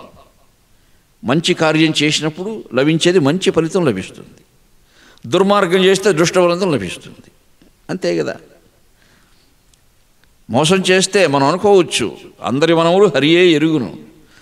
ఇక్కడ మనం ఎంత మెప్పించినా ఇతరులు ఎరుగకున్నా ఈశ్వరుడు ఎరుగుడా అన్నట్టు మన కర్మలో అన్నీ తెలిసిపోతూ ఉంటాయి భగవంతునికి. చిత్రగుప్తుని దగ్గర అంతా లెక్క అయిపోతూ ఉంటుంది చేసే పనులన్నీ కూడా. చిత్రగుప్తుడు అనే పేరులోనే ఏముందో చూడండి. చిత్రముగా గుప్తముగా అన్నీ లెక్కిస్తూ ఉన్నవాడు. వాడు మన అంతరంగంలోనే ఉంటాడు, మన మనస్సులోనే ఉంటాడు. మనం ఏం చేస్తూ ఉండగాని అన్నీ చూస్తూ ఉంటాడు. కాబట్టి సత్క్రియ ఈ గంధసారగంధి. నీవు సత్కర్మవైతే ఆ ఫలితం ఆమె ఫలితమైతే నువ్వు సత్కర్మ. మిహిరుండవీవు విశ్వహిత ప్రవర్తక చైతన్య లక్ష్మి ఈ చపరనయన. సూర్యభగవానుడే మీరైతే ఆ చైతన్యము ఆ తల్లి. సూర్యభగవానుడి కిరణాలు తూర్పు కొండపై వచ్చిన వెంటనే కాంతి లోకమంతా వ్యాపిస్తుంది, అన్ని చోట్ల వ్యాపిస్తుంది. అలా వ్యాపించే కాంతి లోపముద్ర అయితే ఆ సూర్యోదయం మీరే. బ్రహ్మ తేజంబు మీయందు ప్రజ్వరిల్లు పతివ్రత పరమతేజ మీ లతా తన్వియందు మా కిందరకను ఉభయ తేజంబులును మహాభ్యుదయమసగు. కాబట్టి మీ తపస్సు చేత కానీ ఆ తల్లి తేజస్సు చేత కానీ మేము ధన్యులమవుతున్నాము అని మహర్షులంతా కూడా అగస్త్య మహర్షిని కీర్తించారు.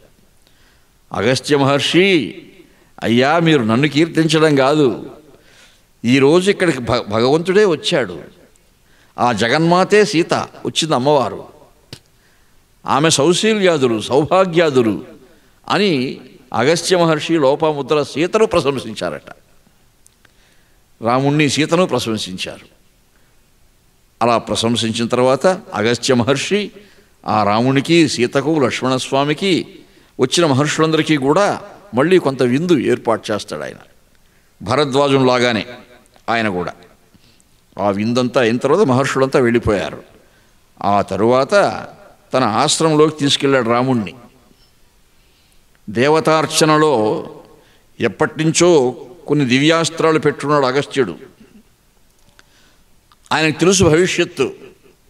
రాముడు వస్తాడు మన దగ్గరికి, ఆయనకి ఇచ్చేయాలి. మనకెందుకు ఇవి? మహర్షులకు ఆయుధాలు ఎందుకు? ఆయన దగ్గరికి వచ్చేవి. ఇదం దివ్యం మహచ్చాపం హేమరత్న విభూషితం.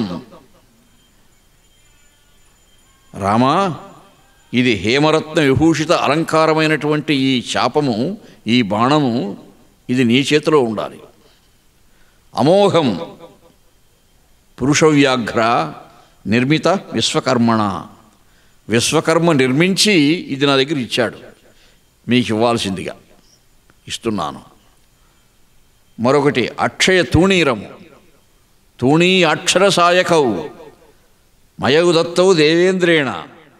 విశ్వకర్మ దేవేంద్రుని కోసం నిర్మించినటువంటి ఈ అక్షయ తూణీరాన్ని దేవేంద్రుడు ఉపయోగించలేదు ఇవి. ఎందుకంటే ఆయన కొంత ఎంత దేవేంద్రుడైనా పిరికివాడు. రాక్షసుడు యుద్ధానికి వస్తే యుద్ధం చేయలేడు పోయి వాళ్ళతో, చేసినా వెనక్కి వస్తాడు. అది నేను సేకరించి పెట్టాను.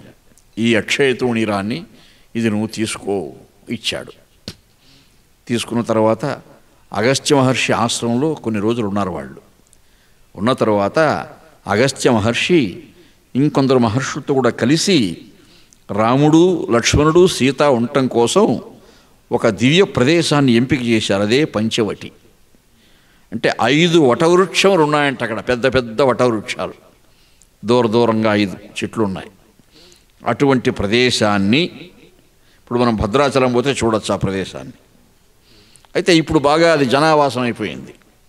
అప్పుడు కీకారణ్యం, పక్కనే నిండుగా గోదావరి నది ప్రవహిస్తూ ఉంది.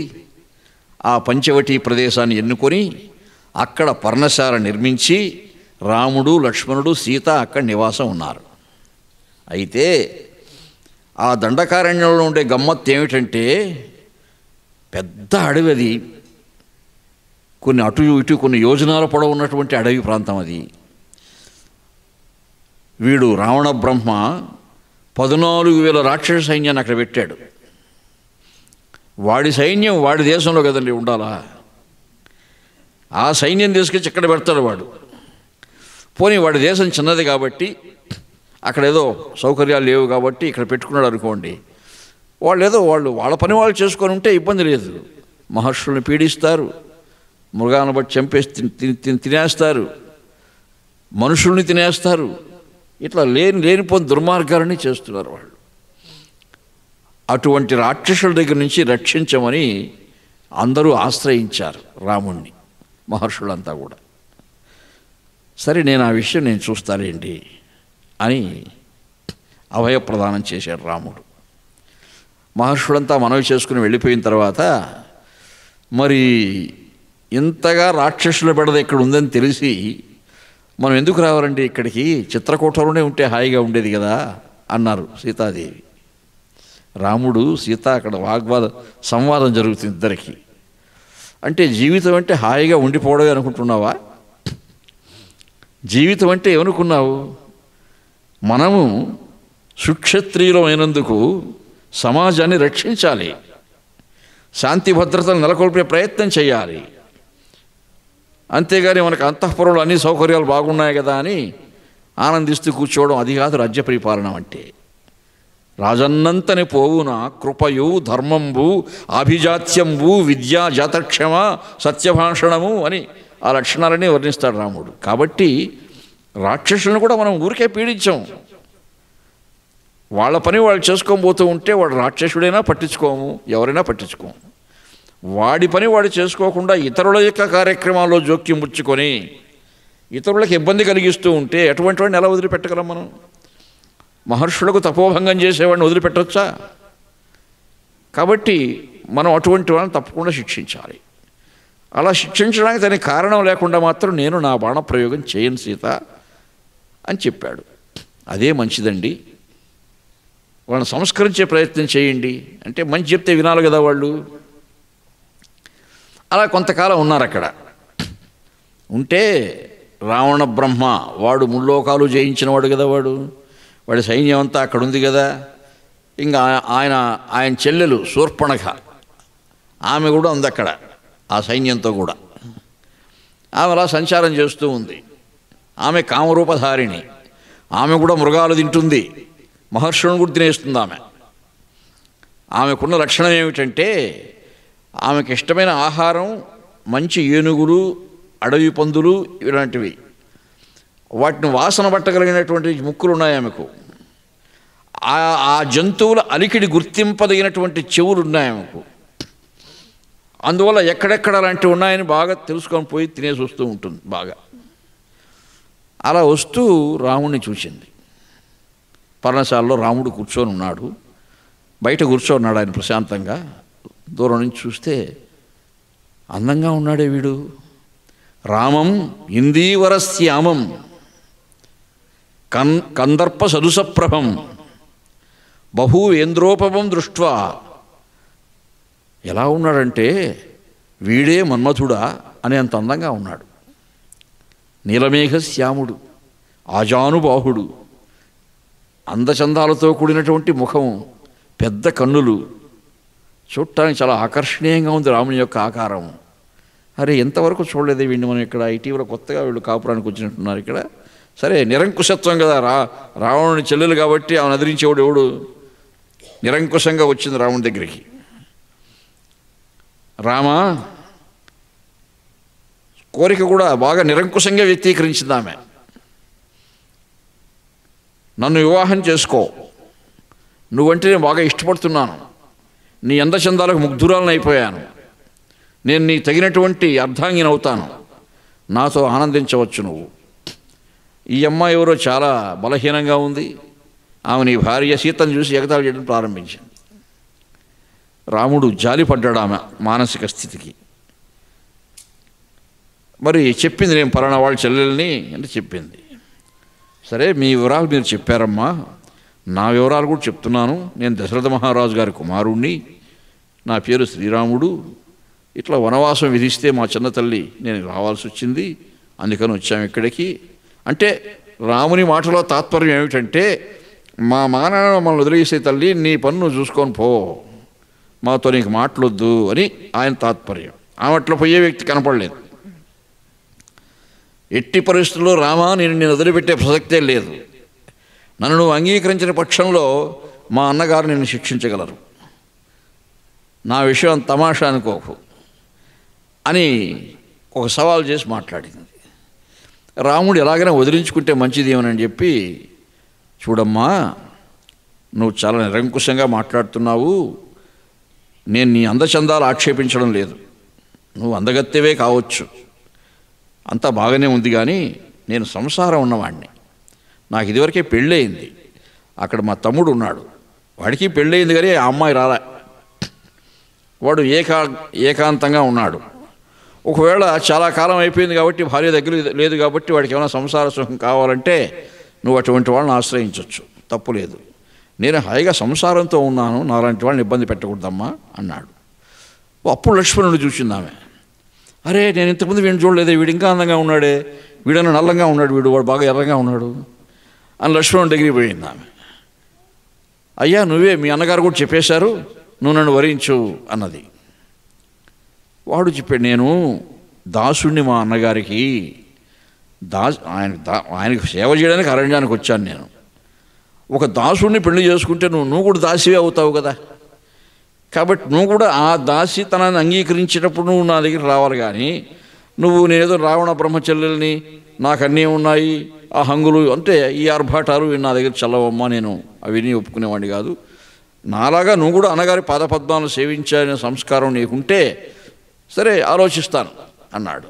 అరే ఎల్లకాలం వాళ్ళని దాస్యంగా చేసే పని నీకెందుకురా, నన్ను వివాహం చేసుకున్నావంటే నీకు రాజ్యం వస్తుంది, అది ఇదని వాడిని ప్రేరేపించే పని చేసింది.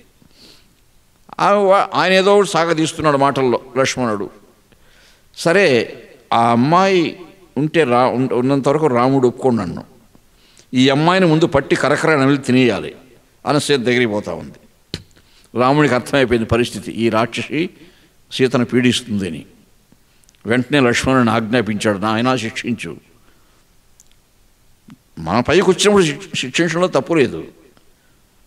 అప్పుడు లక్ష్మణుడు వెళ్ళి ఆయన కర్ణాకర్ణిగా విన్నాడు, ఈ శూర్పణఖకు ముక్కు చెవులకు ఈ శక్తి ఉంది, గ్రహణ శక్తి అని. అందుకని ముక్కు చెవులు కోశాడు ఖడ్గంతో. ఆ రక్తం కార్చుకుంటూ వెళ్ళి సైన్యం దగ్గరికి వెళ్ళిపోయింది. కరుడు, దూషణుడు, త్రిశురుడు, అకంపనుడు, పెద్ద పెద్ద వీరులు వాళ్ళు, కమాండర్స్, డెవిల్ కమాండర్స్, రాక్షస సేనాపతులు వాళ్ళు. వాళ్ళ దగ్గరికి వెళ్ళి కరుడు వాడు పెద్ద సేనాపతి, ఎంత కండకావరం రా వాళ్ళకి, మా మహారాజు గారి చెల్లెల్ని ఇంత శిక్షిస్తారా? వెంటనే 14,000 మంది రాక్షసుల యుద్ధం సైన్యం తీసుకొచ్చేసాడు వాడు. రాముడు చూస్తూ ఉన్నాడు. 4 సేనాపతులు ముద్దు నిలుచుకొని వచ్చారు. కరుడు, దూషణుడు, త్రిశురుడు, అకంపనుడు. ఇంకా వెనక 14,000 సైన్యం ఉంది, ఆయుధ ప్రయోగాలతో సిద్ధంగా వస్తున్నారు. రాముడు మర్యాదగా చెప్పాడు కరునికి, అందరికీ, అయ్యా సేనాపతులు వినండి, శ్రీలంకను పరిపాలించే, సింహళ దేశాన్ని పరిపాలించే రాజుగారు మీ రాజుగారు, ఆ సైన్యం ఆయన దగ్గర పెట్టుకోవచ్చు.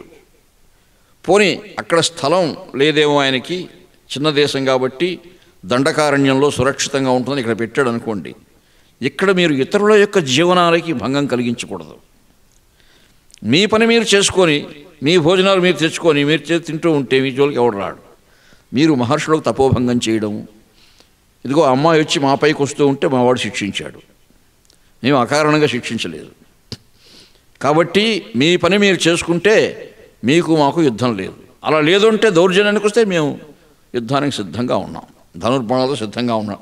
లక్ష్మణ, సీతను తీసుకొని లోపలికి వెళ్ళిపో, భయపడుతుంది సీత, వీళ్ళ సంగతి చూడాలన్నాడు.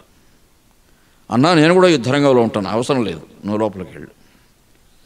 కరుడు ప్రగల్భాలు పలికాడు, మా రాజుగారి చెల్లెల్ని ఇంత శిక్షిస్తావా నువ్వు? ఒక నరుడివి, ఒక మానవ మాతృడివి, మేము మా దైత్య సంతతి, రాక్షసుడు అంటే ఏమనుకున్నావు నువ్వు? ఆయుధ ప్రయోగానికి సిద్ధంగా ఉండు అని ఆయుధ ప్రయోగం ప్రారంభించారు. 14 సహస్రాణి రక్షసం క్రూరకర్మణ హతాన్ ఏకేన రామేణ. ఆయన అర్ధమాత్ర ముహూర్తేణ, ఒక ముహూర్తం అంటే 12 నిమిషాలు అంటారు, 6 నిమిషాల్లో సైన్యాన్ని మొత్తం చంపేశాడు రాముడు. ఒక్క అకంపనుడు తప్పించుకున్నాడండి. పరిస్థితి చూసి ఉంటే మన ప్రాణాలు కూడా పోతాయనుకున్నాడు. మిగతా అందరూ కరుడు, దూషణుడు, త్రిశురుడు, కరశ్చ సహదూషణం 14 సహస్రాణి రక్షస క్రూరకర్మణ హతాన్ ఏకేన రామేణ ఖరశ్చ సహదూషణం సహత్రిశిరం. అయిపోయింది.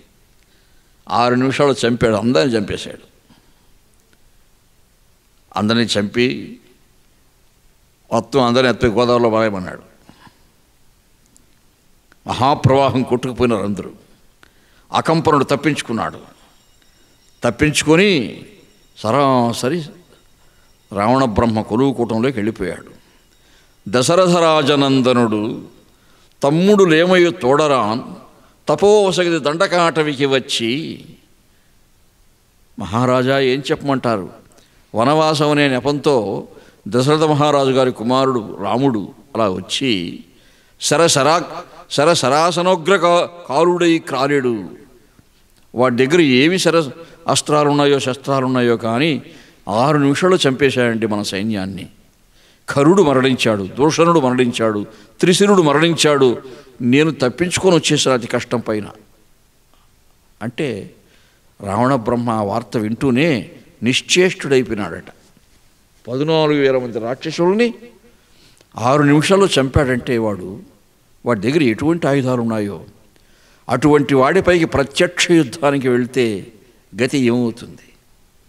వాడి బలాబలాలు తెలుసుకోకుండా ప్రత్యక్షంగా మనం కూడా యుద్ధానికి వెళ్ళామంటే శూర్పణఖ కూడా వెళ్ళి చెప్పింది, అన్నా ఆ రాముడు ఎంతో అందంగా ఉన్నాడు, ఆ రాముని భార్య కూడా అందంగా ఉంది, కానీ ఆమె కంటే నేను అందగత్తెను వరించమంటే వాడు ఒప్పుకోలేదు, పైగా శిక్షించాడు నన్ను అంటే శూర్పణఖకు జరిగిన పరాభవము, తన సైన్యం పూర్తిగా నశించిపోవడము వాడిని కలచివేసింది ఆ రావణ బ్రహ్మని. వెంటనే సరే అకంపుడిని పంపించేశాడు, ఆలోచించాడు. 6 నిమిషాల్లో వాడు చంపగలిగాడు సైన్యాన్ని అంటే మనం హఠాత్తుగా మన సైన్యం తీసుకొని పోతే ఏమవుతాం వాడి దగ్గర? మనల్ని ఎన్ని నిమిషాల్లో చంపేస్తాడు? ఎవడు చూశాడు? కాబట్టి వాడిని దెబ్బతీయాలి తప్ప, వాడి ఆత్మస్థైర్యాన్ని దెబ్బతీయాలి తప్ప యుద్ధానికి పోతే మాత్రం మన వల్ల కాదు. అయత్నాత్ ఆపాద్య త్రిభువనం అవైరి వ్యతికరం దశాస్యో యద్బాహూన్ అభృతరణకండు పరవశాన్ అన్నారు. అంటే రావణ బ్రహ్మ శివుని యొక్క వరప్రసాదం చేత గొప్ప బలం సంపాదించాడు. బాగా బలం సంపాదించిన తర్వాత నా బలప్రయోగం చేయాలంటే గొప్ప వీరుడితో యుద్ధం చేయాలి. ఎవరుంటారు ఇప్పుడు అంత వీరుడంటే వాలి కూడా శివవరప్రసాది. ఆయన కూడా పరమశివుని ఉపాసించిన వాడు వాలి. అయ్యా ఇప్పుడున్న వాళ్ళలో వాలి చాలా బలవంతుడు, నువ్వు ఆయన దగ్గరికి పో అన్నారట. కానీ ఆయన దగ్గర పనిచేయలా ఈయన బలం. వెళ్ళాడు. ఆ వాలి ఎటువంటి వాడంటే రాక్షసులకు రాక్షసుడు ఆయన. ఆ వాలి క్రామత్ ఎనుదినే వాలి వ్యపగత క్లమః సముద్రాత్ పశ్చిమాత్ పూర్వాత్ దక్షిణాదపి చోత్తరం క్రామత్ అనుదినే సూర్యే. ఆయన సూర్యోపాసన చేస్తాడు వాలి. ఎలాగా? భూమి 4 పక్షాల దగ్గరికి పోయి 4 సముద్ర తీరాల్లో అర్ఘ్యం ఆయనకు సూర్యభగవానుడికి అర్ఘ్యాదులు ఇస్తాడు ఆయన. ఆ ఉపాసన ప్రాతకాలంలో ప్రత్యేకంగా చేస్తాడు ఆయన. ఆ పూజలో ఉండగా వెళ్ళాడంట వీడు యుద్ధానికి. నీతో యుద్ధం చేయాలన్నాడు. ఇప్పుడు నేను దేవతార్చనలో ఉన్నాను కదా, పూర్తయిన తర్వాత చేద్దామన్నాడు ఆయన. భయపడుతున్నాడు వీడు అనుకున్నాడు రావణుడు. ఆ ఒక దిక్కులో అర్ఘ్యపాద్యాదులు అయిన తర్వాత భయంకరంగా 10 తలలతో కనిపిస్తాడు యుద్ధరంగంలో వీడు రావణుడు. ఆ వారికి 10 తలలతో కనిపిస్తున్నాడు యుద్ధరంగంలో. ఈ వాలి వెళ్ళి ఇంకా 3 చోట్ల నేను అర్ఘ్యం ఇవ్వాలి కదా, ఈలోగా వీడితో వాగుతూ ఉంటాడు, మనకు పూజకు భంగం కలిగిస్తాడని చెప్పి ఆయన దగ్గర ఎన్నో విద్యలు ఉన్నాయి. వాడి దగ్గరికి వచ్చి వాడి శరీరాన్ని అదివాడట బాగా. అదివి వాడు చిన్న బొమ్మలాగా అయిపోయాడు రావణుడు. అంత బలం ఉంది ఆయనకి. అప్పుడే అంగదుడు పుట్టాడు ఆయన కొడుకు. సేవకుల్ని పిలిచి అంగదుడు ఉయ్యాల్లో ఊగుతూ ఉంటాడు, బొమ్మగా కట్టండి వీడిని పంపించాడంట. 4 దిక్కుల్లో అర్ఘ్యపాద్యాదులు అయిన తర్వాత ఇంటికొచ్చి వాడిని మళ్ళీ బాగా పెంచి ఇప్పుడు రారా యుద్ధానికంటే మీతో స్నేహం కావాలండి అన్నా అంట అని స్నేహం చేసి మళ్ళీ కైలాసానికి వెళ్ళినప్పుడు వారిని జయించే బలం కావాలని అర్థిస్తాడనమాట పరమశివుణ్ణి. అక్కడ మాత్రం శివుడు జాగ్రత్తగా, నువ్వు స్నేహం చేసిన తర్వాత ఇంక వాటితో యుద్ధం ఏం చేస్తావయ్యా నువ్వు, అలా చేసేదానికి లేదు, నీ చేతులు తీటబోయేట్టుగా నువ్వు యుద్ధం చేయాలంటే ఎప్పుడో అది భగవంతుడు నెరవేరుస్తాడని చెప్పి ఆయనే రాముడు. చేతులు తీటబోయేట్టుగా రణకండూ పరవశాన్ అభృత రణకండూ పరవశాన్, ఆయన చేతులు తీటబోయేట్టుగా యుద్ధం చేసినోడు రాముడే. ఈ వాలి యుద్ధం ఎంత కుదరలా, వారితో మళ్ళా స్నేహమే చేశాడు ఆయన. అటువంటి వాడు ఆయన. కాబట్టి బలంలో ఉండే తారతమ్యం గురించి తెలిసినవాడు ఈ రావణుడు. కాబట్టి వీడు రాముడనేవాడు వాలి కంటే బలవంతుడేమో. హఠాత్తుగా యుద్ధానికి పోతే ఎలాగా? వాడు ఆత్మస్థైర్యం దెబ్బతీయాలంటే ఎలాగా? మాయలు కావాలి. అటువంటి మాయల్లో ఎవడు ప్రవీణుడు? మారీచుడు. వాటితో చాలా కాలం అయిపోయింది ఈ మధ్య మాట్లాడి. ఎప్పుడో విశ్వామిత్ర యజ్ఞం చేయమని చెప్పినప్పుడు కాస్త వచ్చాడు, మళ్ళీ వెళ్ళిపోయాడు భయపడేవాడు. ఇప్పుడు వాడు ఆశ్రమానికి వెళ్ళాడు. ఈయన మారీచుని ఆశ్రమానికి వెళ్ళాడండి. వెళ్ళి నీతో పనిపడిందయ్యా, రామునిపై నేను వెళ్ళాలి, రాముని ఆత్మస్థైర్యం దెబ్బతీయాలి అని అడుగుతాడు. అప్పుడు వాడు మర్యాదగా చెప్తాడు, మహానుభావ మీ మేలుగోరు చెప్తున్నాను, రాముని దగ్గరికి మీరు పోవద్దండి. సమదాటోపత ఏనుగైకొనక విశ్వామిత్ర యజ్ఞంబు విఘ్నము గావింప అనేక దైత్యస్థితి రాగా ఏగి తొల్లి కంటి మహానాగములట్లు సింహముల వాట్చిన్ తీవ్ర దంభోళి సంఘము చందంబున. ఆ రాముడు ఒక్కసారి బాణప్రయోగం చేస్తే అదేం విద్యో కానీ సర్పాకారంలో కొన్ని బాణాలు వస్తాయి, సింహాల ముఖంతో కొన్ని బాణాలు వస్తాయి, పులుల ముఖంతో కొన్ని బాణాలు వస్తాయి. ఆయన వేసింది ఒక బాణమే. ఆ విద్య తెలిసినవాడు ఇంకెవ్వడూ లేడు ఈ సృష్టిలో. కాబట్టి దయచేసి రామో అన్ని విద్యలు తెలిసిన రాముడు రామో విగ్రహవాన్ ధర్మ అన్నారు. ఆయన మూర్తీభవించినటువంటి విగ్రహం ధర్మానికి. రామో విగ్రహవాన్ ధర్మ సాధు సత్య పరాక్రమ. సత్యపరాక్రముడు రాముడు. మీరు పంపించారా విఘ్నం చేయమని? ఆ రోజు దెబ్బతిన్నాను ఆయన దెబ్బ. ఆ దెబ్బ తిన్నప్పటి నుంచి రకారాదీని నామాని రకారంతో ప్రారంభమయ్యే శబ్దాలు ఏది విన్నా ఇప్పటికీ భయపడిపోతున్నాను నేను. అంత భయం నాకు రాముడంటే. దయచేసి నన్ను మాత్రం ఇందుకు రమ్మనొద్దండి, ఇంకా నన్ను వదిలేయండి స్వామి అన్నాడు. నిన్ను చంపేస్తాను రా, నీ మాయలతో నాకు పని, నువ్వు మాయలు చాలా ఉన్నాయి నీ దగ్గర, నిన్ను చంపేస్తానంట అంటాడు. మనస్సులో అనుకుంటాడు వాడు, వీడి దగ్గర చచ్చేదానికన్నా ఆ రాముని బాణంతో చచ్చినా మోక్షమన్నా వస్తుంది. సరే చెప్పండి ఏం చేయాలో అంటాడు.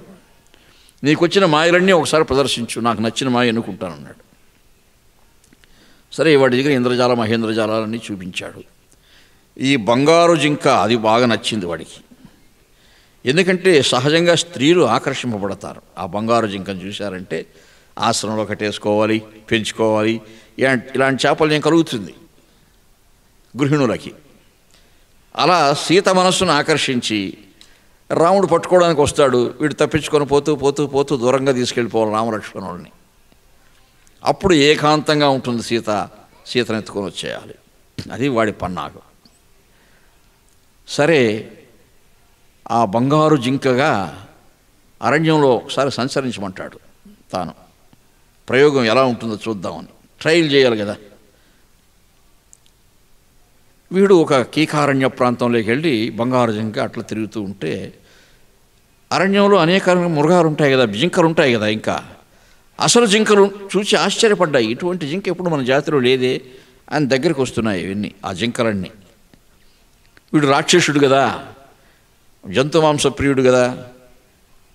హఠాత్తుగా మర్చిపోయాడు నేను ఇప్పుడు మాయలు ప్రదర్శించే బంగారు జింక ఉన్నానని. ఆ జింకను బట్టి తినడం ప్రారంభించాడు. రావణ బ్రహ్మ వచ్చి బాగా కొట్టాడు. నువ్వు ఈ వేషం వేసుకొని అక్కడ ఆశ్రమం దగ్గరికి పోయి జింకలు తింటూ కూర్చున్నావంటే నా ప్రయత్నం అంతా భగ్నమైపోతుంది కదరా, మరి ఇది నిగ్రహించుకుంటే కదా నువ్వు అని. అలా నిగ్రహించుకోవడానికి కొన్ని వారాలు యోగా చేశాడంట వాడు. నిగ్రహించుకోవాలి కదా, మామూలు జింకను చూసి తినకుండా ఉండాలంటే నిగ్రహించుకోవాలి కదండి పాపం.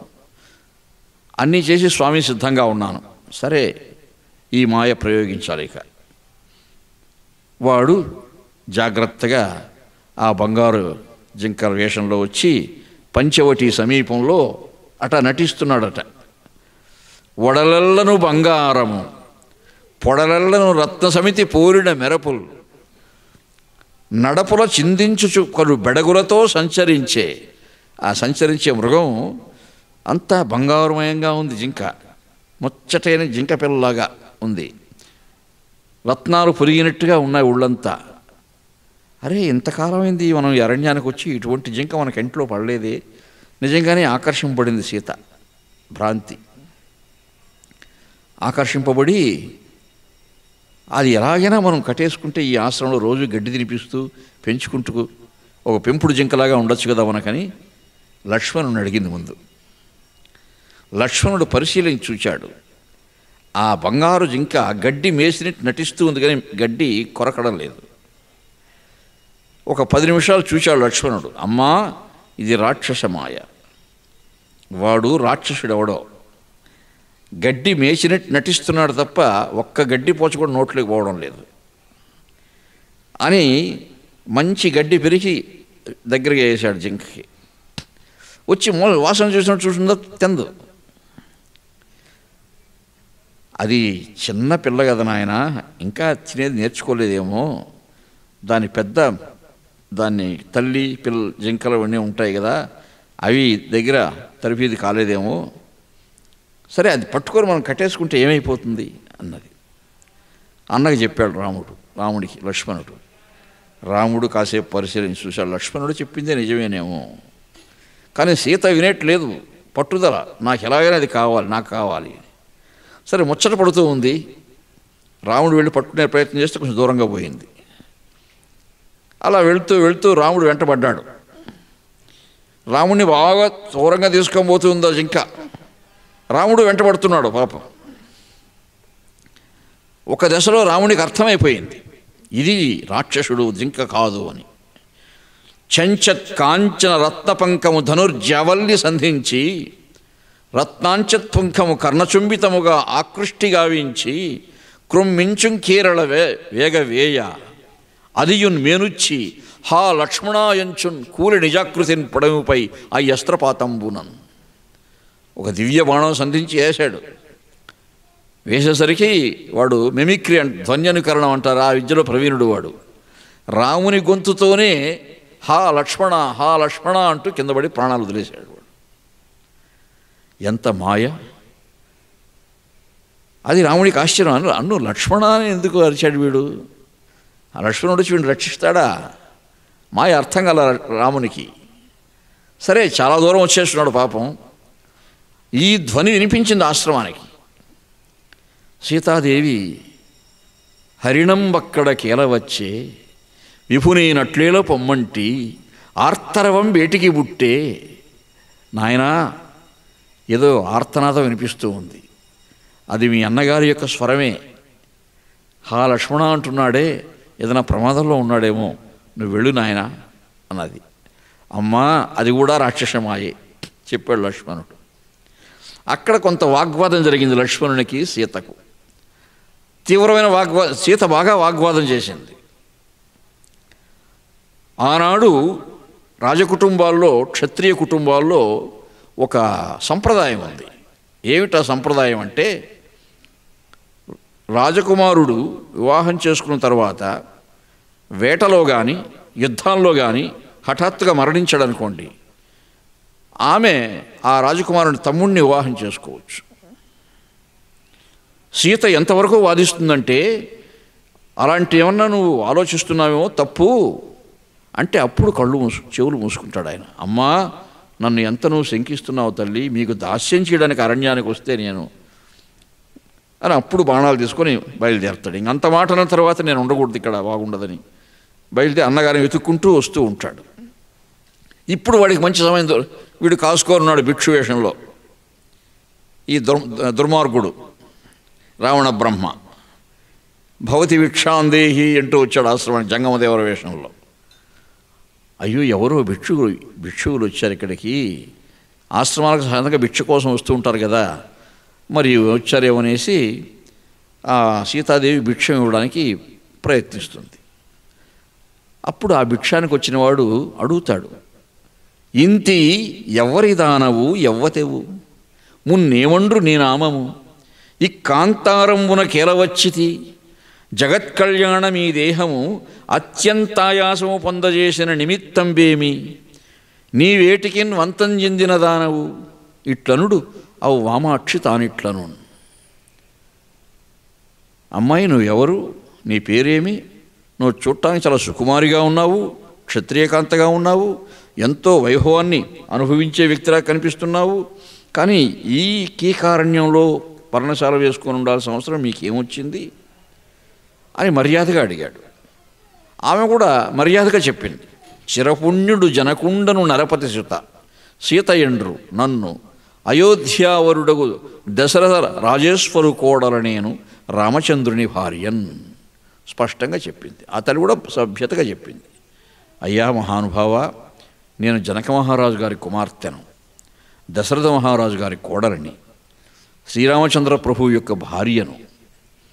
మాకు రాముని యొక్క పినతల్లి విధించినటువంటి వనవాసం చేత ఇలా వచ్చాం, మేము ఇక్కడ నివాసం ఉన్నాం. అని ఆమె మర్యాదగా చెప్పింది. వాడు అడిగింది సభ్యతగానే ముందు అడిగాడు వాడు, ఈమె సభ్యతగానే చెప్పింది. అక్కడి నుంచి ఇంకా సభ్యత తప్పాడు వాడు. నీ తెరగు పతి తెరంగును చేతో ముదమదవ నాకు చెప్పితి వనిత, నా తెరగు నా బలంబును నీతో వినిపింతు విను నేయంబుదవన్. నువ్వు నీ తెరగు, నీ పద్ధతి, నీ కుటుంబం గురించి చెప్పావమ్మా నువ్వు. ఇప్పుడు నేను నా కుటుంబం గురించి, నా గొప్పతనం గురించి చెప్తున్నాను విను. అసలు వేషానికి వచ్చాడు. కమలభవుండు తాత, గుణగణ్యుడు విశ్రవసుండు తండ్రి, హేమమయ వినూత్నరత్నమయమండితమాత్మపురంబు లంక, విక్రమము త్రిలోక భీకరము అఖండ శుభాకరమైన దైత్యరాజ్యమునకు నేను భర్త, పొట శౌర్యుడా రావణ నామధేయుడన్ చెప్పాడండి వాడు పంజా విప్పాడు. ఇప్పుడు నేను దుర్మార్గుణ్ణే, రాక్షసుణ్ణే, రావణుణ్ణి. మా తాతగారు బ్రహ్మదేవుడే, విశ్రవసుడు మా తండ్రి, అఖండ వైభవంతో కూడినటువంటి లంకా రాజ్యానికి నేను భర్తని, ముల్లోకాలు జయించిన వాణ్ణి అని చెప్పేసరికి ఆమెకు అర్థమైపోయింది. వీడు దుర్మార్గుడు, దుర్మార్గం కోసమే వచ్చాడు, బలాత్కారం చెరబడ్డానికే వచ్చాడు. హెచ్చరించిన దూరంగా నిలిచి.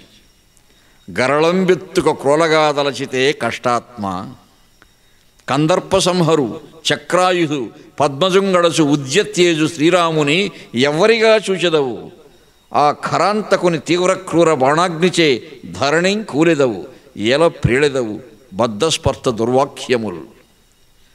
ఒరే దుర్మార్గుడా, ఇదా నీ మోసము? ఈ మోసంతో, ఈ పన్నాగంతో ఇట్లా వచ్చావా నువ్వు? నీ సైన్యం ఈ మధ్య ఏమైందో నీకు తెలిసిందా?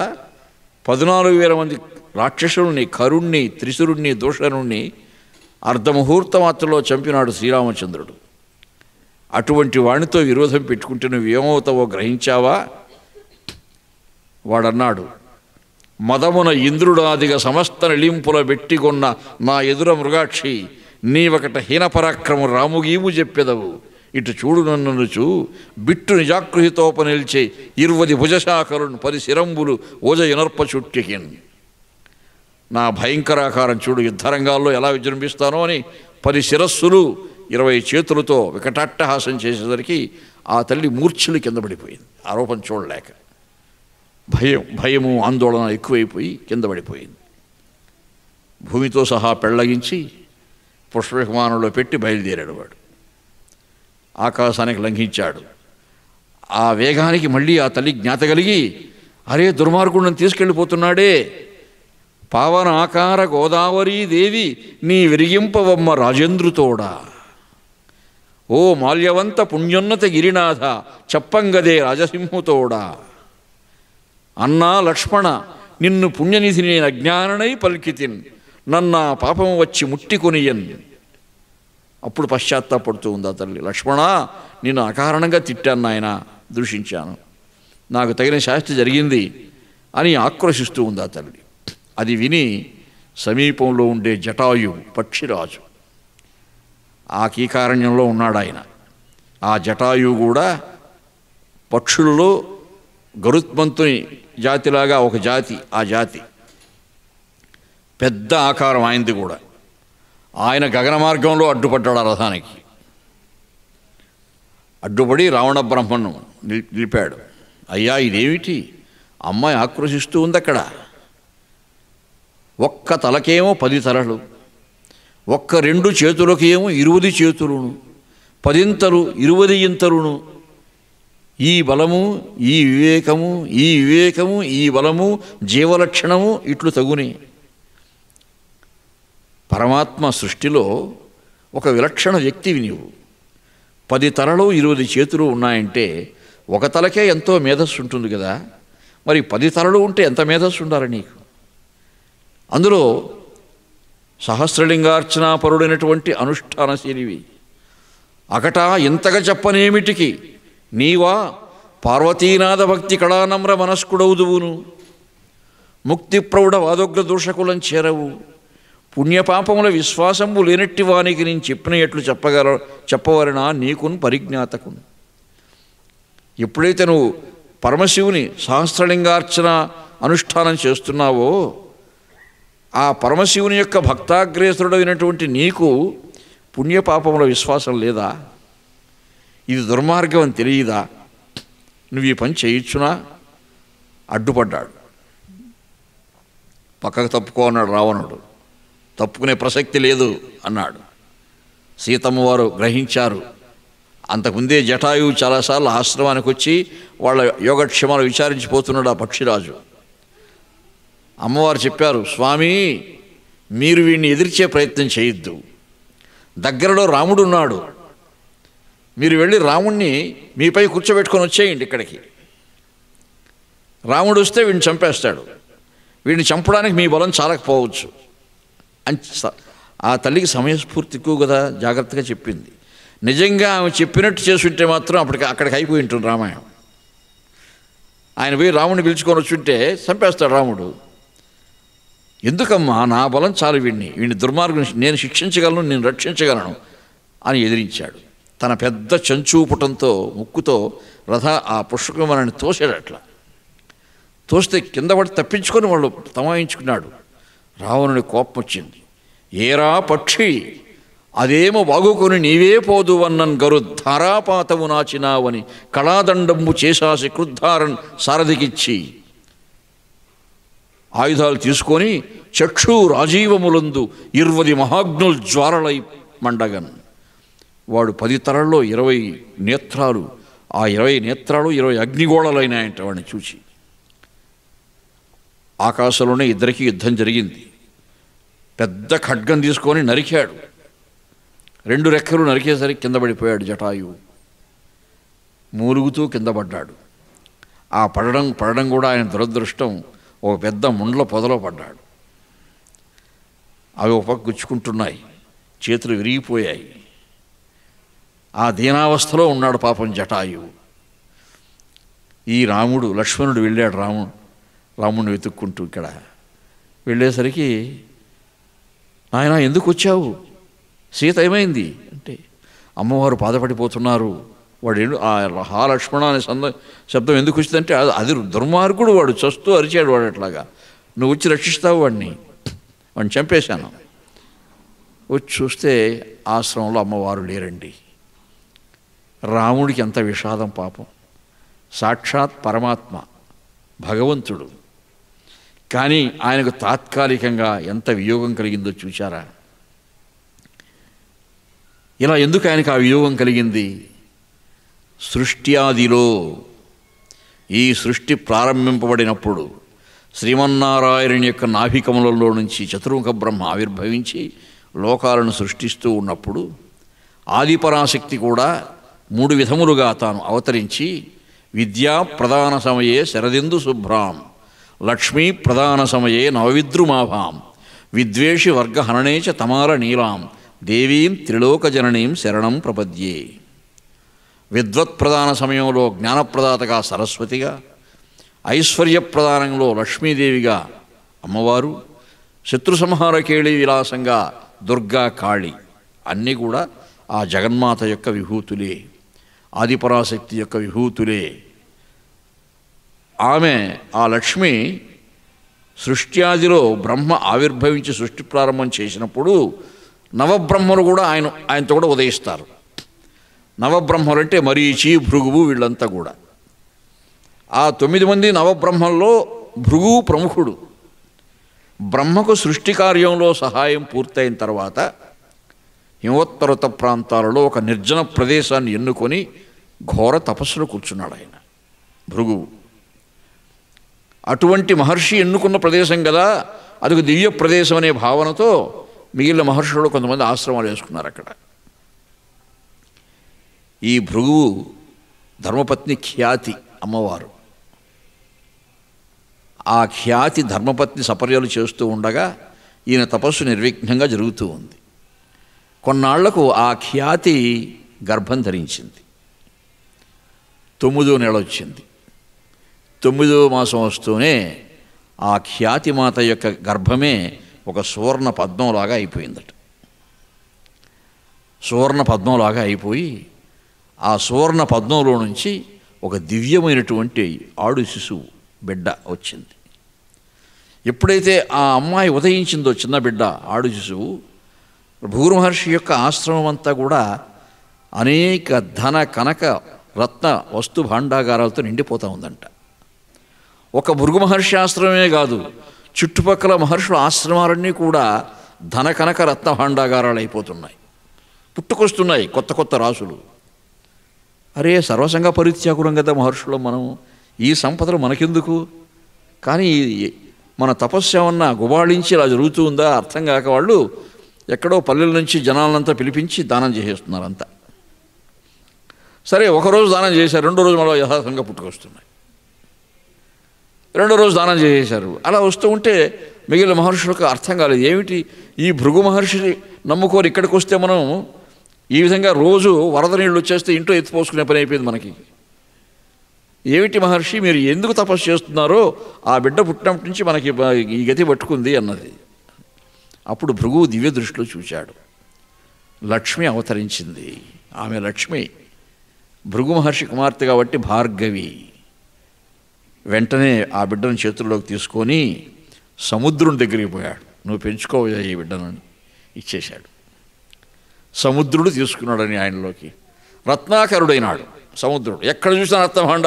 సముద్రంలో ఎన్ని వచ్చినా ఏముండదు, వస్తూ ఉన్నాయి వస్తూ ఉన్నాయి వస్తూ ఉన్నాయి. ఇప్పుడు ఆయన సృష్టిలో అందరికంటే సంపన్నుడు ఎవడంటే సముద్రుడు, రత్నాకరుడు,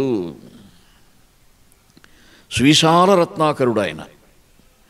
ఉగ్రగ్రాహ నక్ర క్రమణ ఘుమ ఘుమాకార కల్లోల డోలా స్వర్ణ ప్రద్యోత కేళీ సరభస పణభృ జాట జాగ్రత్ జోటాగ్ర రత్న ఘన కటు, ఎన్ని రత్నాలో ఎన్ని మణులో లెక్కలేదు, వచ్చేస్తున్నాయి. సముద్రుడు పరవశించాడు, సృష్టిలో అందరికంటే సంపన్నుని ఇప్పుడు నేనే.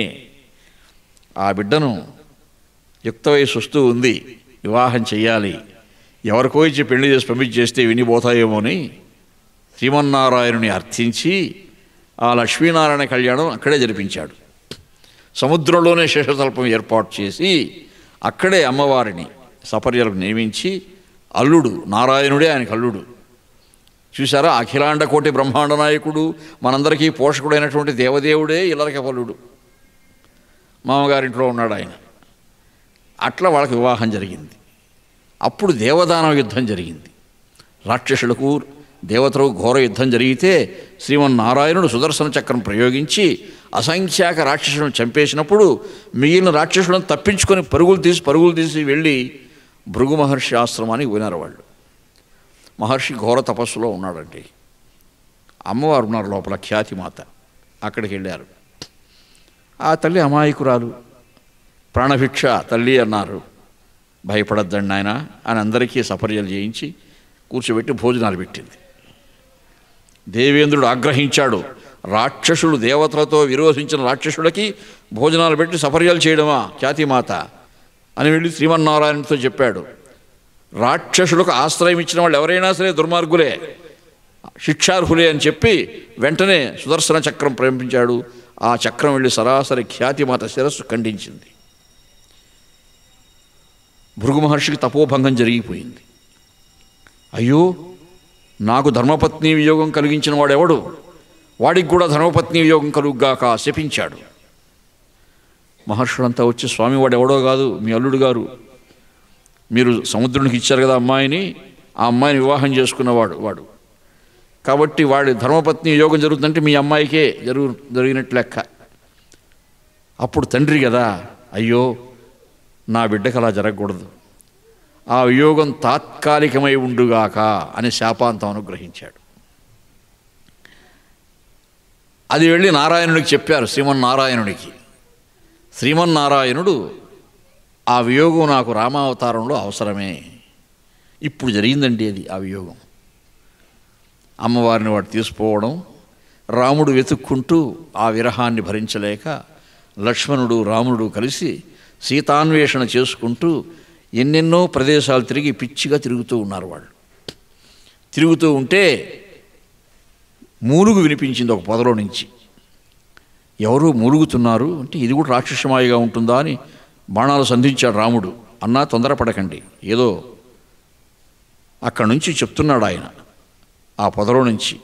వినుమో రాఘవ, పంక్తికంధరుడు దౌర్వీర్యంబు సంధింపగా జనకక్ష్మాపతి నందనం గురుచు స్వేచ్ఛావృత్తిమై ఏగుచో విని పోరాడగా వనితారత్నము దినయై పలుకు తద్వాక్యంబు లాలించి నే విని పోరాడగా ప్రాప్తమయ్యే మరి ఈ వేషంబు భూమీశ్వర. నాయనా రామా, నేను జటాయువును. అమ్మవారిని రావణుడు అపహరించుకొని పోయాడు పుష్పక విమానంలో. వాడిని నేను ఎదిరించాను. వాడితో యుద్ధం చేస్తూ ఉంటే నాకు కలిగిన దుర్గతి ఇది నాయన అని చెప్పాడు. అప్పుడు ఆ పొదంతా తొలగించి ఆయన బయటికి తీశారు రాముడు. తీస్తే సీతాదేవి విరహంతో మనసు బాధపడుతూ ఉంది. కానీ ఆయన పరిస్థితి చూస్తే ఇంకా హృదయ విదారకంగా ఉంది.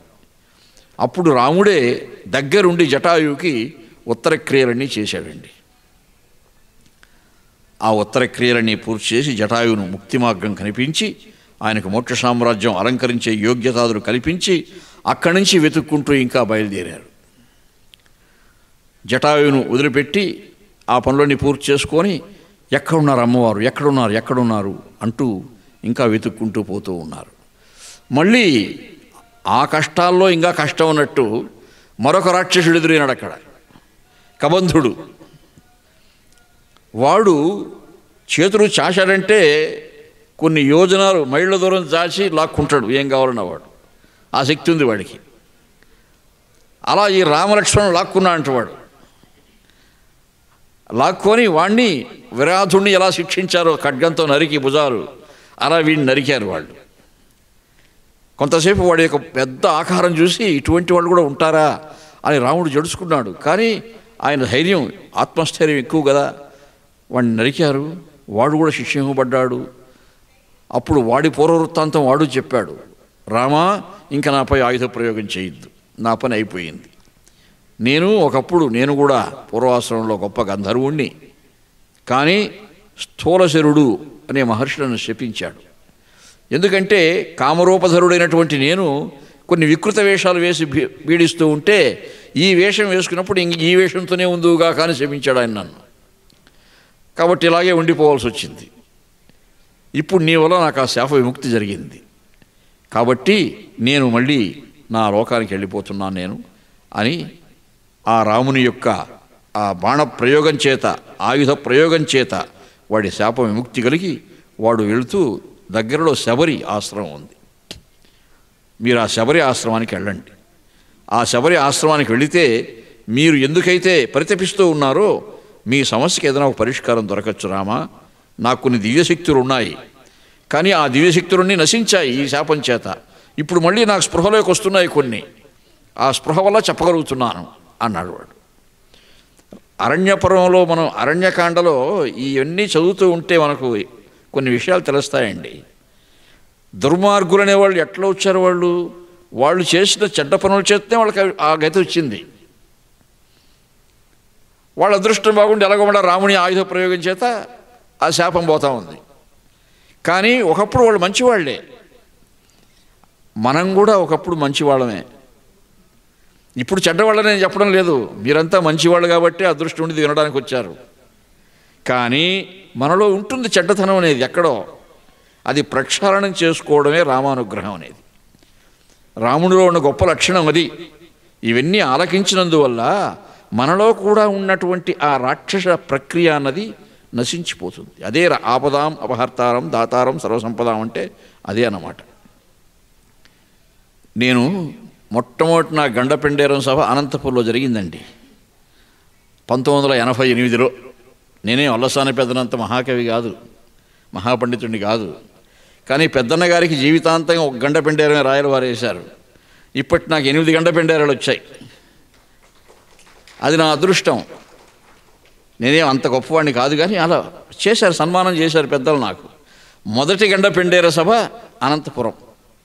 ఆ సభలో నేను ఆ శతావధానం చేస్తూ ఉంటే ఒక పండితుడు ఒక సమస్య ఇచ్చాడు నాకు. అప్పుడు ఎన్టీ రామారావు గారు సీఎం దేశానికి, ఆంధ్రదేశానికి. ఆయన వస్తూనే కొన్ని సంస్కరణలు చేశాడు పరిపాలనలో. ఈ ప్రాచ్య కళాశాలలు, ఓరియంటల్ కళాశాలలు ఉన్నారు చూసారా, విద్యార్థులు 5 మంది ఉంటే లెక్చరర్లు 10 మంది ఉంటారు. అటువంటివన్నీ ఆయన సంస్కరించి గవర్నమెంట్ కాలేజీల్లో కలిపాడు. అక్కడ వాళ్ళని ఈ విద్యార్థులను ఎక్కడో అకామిడేట్ చేయడము. 1 సంవత్సరం ఉద్యోగం చేసిన వాటికి ప్రొబేషన్ డిక్లరేషన్ అయితే వాడికి పర్మనెంట్ అవుతుంది. ఆ సంవత్సరం ముందు తీసేయచ్చు కావాలంటే, ప్రొబేషన్ డిక్లరేషన్ కాకపోతే. అలా ఒక మహానుభావుడికి ఉద్యోగం పోయిందండి. యువకుడు, మంచి పండితుడైతే, బాగా దిగ్ధంతి. ఆయనకు రామారావు అంటే ద్వేషం. వాడు వచ్చి పని చేశాడండి, మా కాలేజీలు తీసేశాడు అని. శతావధానంలో ఆయన ఒక పృచ్ఛకుడు. సమస్య 4వ పాదం ఇస్తారు, పై 3 పదాలు నేను పూరించాలి. ఆ రోజు నాకు ఆయన ఇచ్చిన సమస్య ఏమంటే, రామారావు నశించు కాల మీద సంప్రాప్తించే నిక్కంబుగన్. అదండి సమస్య. నేను అది పూరించాలి. ఆయన సమస్య మైక్లో చదివాడు. ఎక్కడో సభలో పెద్ద లేచారండి ఆయన అభిమానులు. ఎవడరా వాడు కూసేది కూత, రామారావు నశించాలంటాడు, దుడ్డు కర్రలు. నాకు భయం వేసింది, రాయలసీమ అంటే ముందే ఎలా ఉంటుందో తెలుసు కదా. నేను చెప్పాను, అయ్యా దయచేసి కూర్చోండి, సర్వతంత్ర స్వతంత్రులు పృచ్ఛకులు, వాళ్ళు ఎలాగనే వచ్చి సమస్య. ఆ సర్వతంత్ర స్వతంత్రమైన ప్రకృతి మాకు ఉంటుంది. నేను ఈ సమస్య పూరించేసరికి రామారావు గారి ప్రసక్తి ఉండదు ఇందులో, దయచేసి మీరు కూర్చోండి అని చెప్పాను. వాళ్ళు వినలా, వస్తూనే ఉన్నారు. అయితే ఇప్పుడే పూరించండి, ఎలా లేదో చూపించండి మాకు. కాదు, సంప్రదాయం ఏమంటే ఒక్కొక్క పాదమే చెప్పాలి, చివరి ధారణ ఉంటుందండి. అంటే ఇప్పుడంతా మేము ఒప్పుకోం, ఇది ఇప్పుడు పూర్తిగా చెప్పాల్సిందే అని కూర్చున్నారండి. ఆశుగా పూరించాల్సిందే అని. అధ్యక్షుడు కూడా పూరించేయండి, బాగుండదు ఇక్కడ గలభా జరిగేట్టుగా, దయచేసి మీరు ఏమనుకోకుండా వెంటనే చెప్పేయండి అన్నాడండి. నీ మందార మనంద భాషల సుధాన్విత ప్రపంచంబులో ఆమోదంబు లహింపగా, నిరతమున్ ఆహ్లాదమున్ కొల్పగా, కామాటంబు నదల్పగా, సుఖము సంకల్పింపగా, ఏల శ్రీరామా రావు నశించు కాల మీద సంప్రాప్తించే నిక్కంబుగన్. రామాయణంలో శబరి ఎదురు చూస్తూ ఉంది. శబరి భక్తురాలు కదండి, ఎదురు చూస్తూ ఉంది. నా ఆయుష్ అయిపోతా ఉంది రామా, నేను పెద్దన్న అయిపోయాను, ఈ నా కష్టాలని తొలగించి నాకు ఆనందం కలిగించి, కామాటంబుల దల్పగా సుఖము సంకల్పింపగా, ఏల శ్రీరామా రావు ఇంకా రావడం లేదే, నశించు కాలం మీద సంప్రాప్తించే నిక్కంపుగా, నేను అయిపోయే కాలం వచ్చేస్తూ ఉందయ్యా అని శబరి ఎదురు చూస్తూ ఉన్నారు అమ్మవారు. రాముడు వస్తూ ఉన్నాడు అని పూరించానండి. అప్పుడు కూర్చున్నారు వాళ్ళు. ఇప్పుడు ఎందుకు గుర్తొస్తూ ఉందంటే మన ప్రసంగం సరిగ్గా సరిపోయే సందర్భంలోకి వస్తున్నాం మనం. ఇప్పుడు మధ్యాహ్నం భోజనాల దగ్గర నేను పృచ్ఛక మహాశైలతోనే కలిసి భోజనం చేస్తాను. నేను సపరేట్గా ఉండాలని అట్లా అనుకోను నేను. అందరూ వాళ్ళు మహాపండితులు, వాళ్ళే కదా మన ప్రతిభను పైకి లాగేవాళ్ళు. అక్కడొచ్చి ఆయన, నేను అనుకున్నట్టు మీరు పూరించలేదండి అన్నాడు. అయ్యా నువ్వు అనుకున్నట్టు పూరించుంటే దెబ్బలు తినుంటాం ఈరోజు వాళ్ళ దగ్గర మనం ఇద్దరం. దుడ్డు కర్రలు ఎత్తుకోవాలి చూశారు కదా మీరు అంటే, లేదండి నా ఉద్యోగం పోయిందండి, అది ఇది ఏదో చెప్పాడు. కానీ ఆ తర్వాత నేను కూడా కృషి చేశాను, నాకు ఉద్యోగం వచ్చింది, కథ సుఖాంతమైంది. అయ్యా ఏదో వ్యక్తిగతంగా మనకి ఇలా జరిగింది కదా అని అట్లా ద్వేషాలు పెంచుకోకూడదు స్వామి, మహాపండితులు అలా లోకంలో జరుగుతూ ఉంటాయి అని నాకు అదొక అనుభవంగా మిగిలింది. అదొక మంచి జ్ఞాపకంగా, మెమొరీగా మనసులో మిగిలిపోయింది. అలా పూరించడం ఆ సమస్యని. అలా ఇప్పుడు శ్రీరామచంద్ర ప్రభువు శబరి ఆశ్రమానికి వస్తూ ఉన్నాడండి. శబరి ఆశ్రమంలో అడుగు పెడుతున్నాడు. ఆ తల్లి అక్కడ ఎందరో మహర్షులు తపస్సు చేసిన దివ్య ప్రదేశం అది. ఆ మహర్షులంతా కూడా ఆమెను అక్కడ, అమ్మా నువ్వు ఇక్కడ ఉండు, రాముడు వస్తాడు, దేవదేవుడు ఆయన శ్రీరామచంద్ర ప్రభువు శ్రీమన్నారాయణుడు, ఆ వచ్చినప్పుడు ఆయనకు పత్రం పుష్పం ఫలం తోయవన్నట్టుగా ఫలనివేదనం చేసి నీవు ముక్తి మార్గాన్ని వెతుక్కో అని చెప్పి ఆ శబరిని అక్కడ నియమించి వాళ్ళంతా వెళ్ళిపోయారు. అప్పుడు శబరి రామా అని ఆమె సేకరించిన ఫలాలన్నీ కూడా సమర్పించింది రామునికి. రాముడు ఆరగించాడు. అప్పుడు ఆ శబరి చెప్పింది, రామా ఎంత పరమాత్ముడైనా అంగీకృత నరాకారం, మానవాకారాన్ని అంగీకరించి నువ్వు అవతారంలోకి వచ్చావు కాబట్టి కష్టాలు సుఖాలు అన్నీ నీకు ఉండొచ్చు ప్రభువా, నేను కాదనలేదు. ఈ సమీపంలో కిష్కింధ ఉన్నది, ఆ పరిసరాల్లో సుగ్రీవుడు తిరుగుతూ ఉంటాడు. ఆయన మహాబల సంపత్తి కలిగిన వాడు, అయినా మంచి భాగవతుడు, భక్తుడు. ఆయన మీరు ఎలాగైనా ఆ సుగ్రీవునితో స్నేహం చేయండి, మీ సమస్యకు పరిష్కారం లభిస్తుంది అని చెప్పి ఆ శబరి మోక్ష సామ్రాజ్యాన్ని అలంకరించింది. అప్పుడు రాముడు లక్ష్మణుడు మరి కిష్కింధ ఎక్కడుంది వెతుక్కుంటూ రాకొమరుల్ కనుంగునిరి రమ్య గుహాగత కిన్నరీకమున్ స్వీకృత నాకసింధు జలసేకము సంకుల దంతిదంత బిద్భీకర పుండరీకమును దీపిత సంయమి వేదనాథ జల్పాకము సిద్ధసేవిత తప పరిపాకము ఋష్యమూకమున్. ఋష్యమూక పర్వతానికి చేరుకున్నారు ఇద్దరు రామలక్ష్మణులు సీతాన్వేషణలో. ఆ ఋష్యమూక పర్వతానికి సమీపంలోనే పంపా సరస్సు, పెద్ద సరస్సు ఉంది, పంపా సరోవరము. ఆ పంపా సరోవరాన్ని ఋష్యమూక పర్వత ప్రాంగణం నుంచే చూస్తున్నానంట రామలక్ష్మణుడు. రాముడు, లక్ష్మణ మనం ఆ పంపా సరోవరం దగ్గరికి వెళ్దాము, ప్రకృతి చాలా ఆహ్లాదకరంగా ఉంది అక్కడ, నాకు ఇక్కడి నుంచే కనిపిస్తూ ఉంది అంటాడు. అప్పుడు అన్నదమ్ములిద్దరూ కలిసి ఈ ఋష్యముఖ పర్వతం నుంచి పంపా సరోవర తీర ప్రాంతానికి బయలుదేరుతూ ఉన్నారండి. ఈరోజు ఇక్కడ వరకు చెప్పుకున్నాం మనం. అక్కడ హనుమంతుడు వారు వస్తారు రేపు అక్కడికి. హనుమంతుడు రంగప్రవేశం చేస్తాడు అక్కడ రాముడు హనుమంతుడు కలుసుకునే ప్రదేశం అది, ఆ పంపా సరోవర తీరం అన్నది.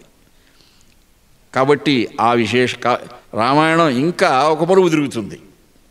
మొన్నటి నుంచి ఒక మలుపు తిరిగింది, రేపటి నుంచి హనుమంతుని రంగప్రవేశంతో అసలు చిత్రపటం మారిపోతుంది, అత్యద్భుతంగా మారుతుంది. కాబట్టి భక్తులందరూ రేపు విచ్చేయండి. రేపు మనం తప్పకుండా ఆ హనుమంతుని చరిత్ర చెప్పుకొని పంపా సరోవర తీర ప్రాంతంలో ఆ హనుమత్ శ్రీరామ సమాగమం ఎలా జరిగిందో చెప్పుకొని ఆ సుగ్రీవాది విశేషాలు చెప్పుకొని రేపు సుగ్రీవ పట్టాభిషేకం. ఈరోజు అగస్త్య మహర్షి విందు పూర్తయింది, రేపు సుగ్రీవ పట్టాభిషేకం. కాబట్టి ఈరోజు పానకం విందులు అందరికీ. కాబట్టి మనకు ఈ దేవాలయ నిర్వాహకులు శాస్త్రి గారు, పద్మనాభం గారు లాంటి పెద్దలు కానీ, బే ఏరియా తెలుగు అసోసియేషన్ వాళ్ళు కానీ, పెద్దలు నిర్వాహకులు అంతా మంచి అవకాశం ఇచ్చారు. ఒక్కసారి ఆ రామచంద్ర ప్రభు యొక్క వృత్తాంతాన్ని మనం స్మరించుకుంటూ ఉన్నాము. ఆ రాముని స్మరణమే మనకెంతో అదొక తారక మార్గం, అది తరింపజేసే మార్గము, తరుణోపాయం. కాబట్టి మీరంతా రోజు చెప్పినట్టే చెప్తున్నాను నేను, మళ్ళీ రేపు ఇంకెవరన్నా పట్టుకురండి, మీతో కూడా మీరు కనీసం ఒకరినన్నా తీసుకొస్తే ఆ పుణ్యం మీకు దక్కుతుంది. మన సోదరుడు శ్రీచరణ్ వస్తున్నారు, గొప్ప పండితుడు ఆయన, అవధాని. కాబట్టి మరి అందరూ కూడా ఇప్పుడే పూర్తవుతుంది సోదర ప్రసంగం. మంచిది. రాముడు వేద పురుషుడే, ఆ విధంగా వేదం చదువుతూ రాముడిని మీరు సేవిస్తున్నారు, చెప్పుకుంటూ మేము సేవిస్తున్నాం. అది వేణుగారు, విజయమ్మ, మా ఊరామె, మా ఊరి బిడ్డ, తిరుపతి బిడ్డ, వీళ్ళంతా కూడా ఏదో వీళ్ళ ప్రాగ్జన్మ సంస్కారాన్ని బట్టి నన్ను పిలిచి రామాయణం చెప్పించాలనే కోరిక వాళ్ళకి కలిగింది. నాకు ఈ అదృష్టం పట్టింది, నేను ఆనందిస్తున్నాను. మీరు వింటూ ఎంత పరవశిస్తున్నారో చెప్తూ ఉంటే నాకు కూడా నిజంగా అంత పారవశ్యం కలుగుతూ ఉంది. అది రామానుగ్రహం అది. కాబట్టి రేపు కిష్కింధాకాండలో ప్రవేశిస్తాం మనం. అరణ్యకాండ ఈ రోజుతో పూర్తయింది, కిష్కింధాకాండలో ప్రవేశిస్తాం. ఎల్లుంటే సుందరకాండ. అలా చెప్పుకుంటూ పెద్దలు వెంకటశాస్త్రి గారు వచ్చారు, మహానుభావులు, నిష్ఠాగరిష్ఠులు. ఆయన చూస్తే నాకు ఆముక్తులందరూ విష్ణుచిత్తులు గుర్తొస్తారు నాకు. విష్ణుచిత్తులు కూడా ఆయన ఒక అర్చక స్వామి, శ్రీవిల్లిపుత్తూరులో అర్చకుడు ఆయన. అలా ఈరోజు పెద్దలందరూ బాగా భక్తి ప్రపలతో వచ్చారు. మా తల్లా ప్రగడరావు గారు, పిల్లల మర్రివారు, వీళ్ళంతా కూడా నాకు పాతవాళ్లే అందరూ. తులసి తుమ్మల గారు, మా వీరు అప్పల, అంతా ఉప్పల, వీరు ఉప్పల అని ఎన్ని ఉన్నా కానీ పదనుగా మంచి కూర నలపాకము చేసిననైనా అందు ఈ పొదవిడు ఉప్పు లేక రుచి పుట్టగా నేర్చున్నట్టయ్యా అన్నట్టు మా ఉప్పలు లేకపోతే ఏమీ లేదు. కాబట్టి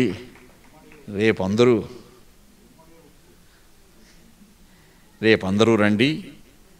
ఇప్పుడే ప్రసంగం ఇప్పుడే పూర్తయింది. రేపు కిష్కింధాకాండ, రేపు హనుమంతుల వారి రంగ ప్రవేశం కాబట్టి చాలా గొప్పగా ఉంటుంది. ఆ హనుమద్ భగవాన్, ఆ మహావీరుడు ఆయన బుద్ధిర్బలం యశోధైర్యం నిర్భయత్వం అరోగత అజాడ్యం వాక్పటుత్వంచ హనుమత్స్మరణాత్ భవేత్. హనుమంతుని స్మరిస్తే మన బుద్ధిబలం పెరుగుతుంది, మనకుండే ఆ రోగాలు ఏమన్నా ఉంటే పోతాయి, బలం పెరుగుతుంది, ఆలోచన పెరుగుతుంది, జ్ఞానం పెరుగుతుంది, అన్నీ ఇచ్చేస్తాడు ఆయన హనుమంతుడు. అటువంటి విన్యాసం రేపు ఉంటుంది బాగా మనకి. రాముడు ఎలా ఆయన గుర్తిస్తాడు, హనుమంతుడు ఎలా విద్యాభ్యాసం చేస్తాడు, వాళ్ళ తల్లి ఎంత ఆనందిస్తుంది, ఇవన్నీ కూడా రేపు మనం ముచ్చటించుకుంటాం. కాబట్టి భాగవతోత్తములు మీ అందరినీ కూడా రేపు వచ్చి దిగ్విజయం చేయవలసిందిగా, ఇంకా ఈ 4 రోజులు, ఈ రోజుతో 5 రోజులు పూర్తయింది మనకు. రేపు 6వ రోజు ప్రసంగం, 9 రోజులు నవాహ్నికంలో దిగ్విజయం చేయవలసిందిగా అందరినీ ప్రార్థిస్తూ నేను సెలవు తీసుకుంటున్నాను ప్రస్తుతం.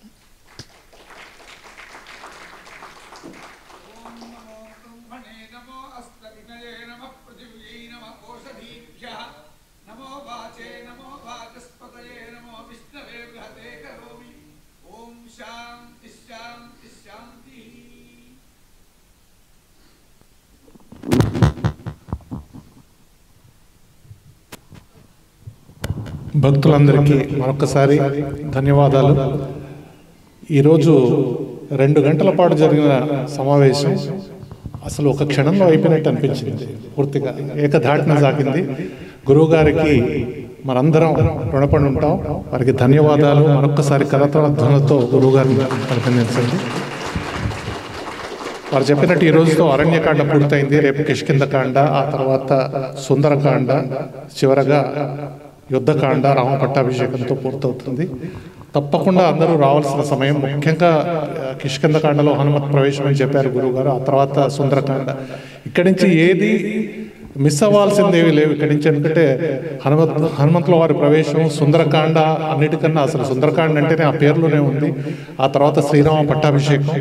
ఎవరు కూడా వదలకుండా తప్పకుండా రావాలని, మీతో పాటు మీ స్నేహితులను కానివ్వండి, బంధువులను కానివ్వండి, పిల్లలను కానివ్వండి, తప్పకుండా తీసుకుని రావాలి.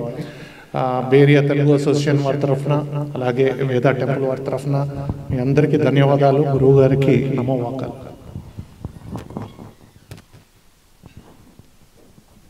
ఒక్క నిమిషం అండి. శాస్త్రి గారు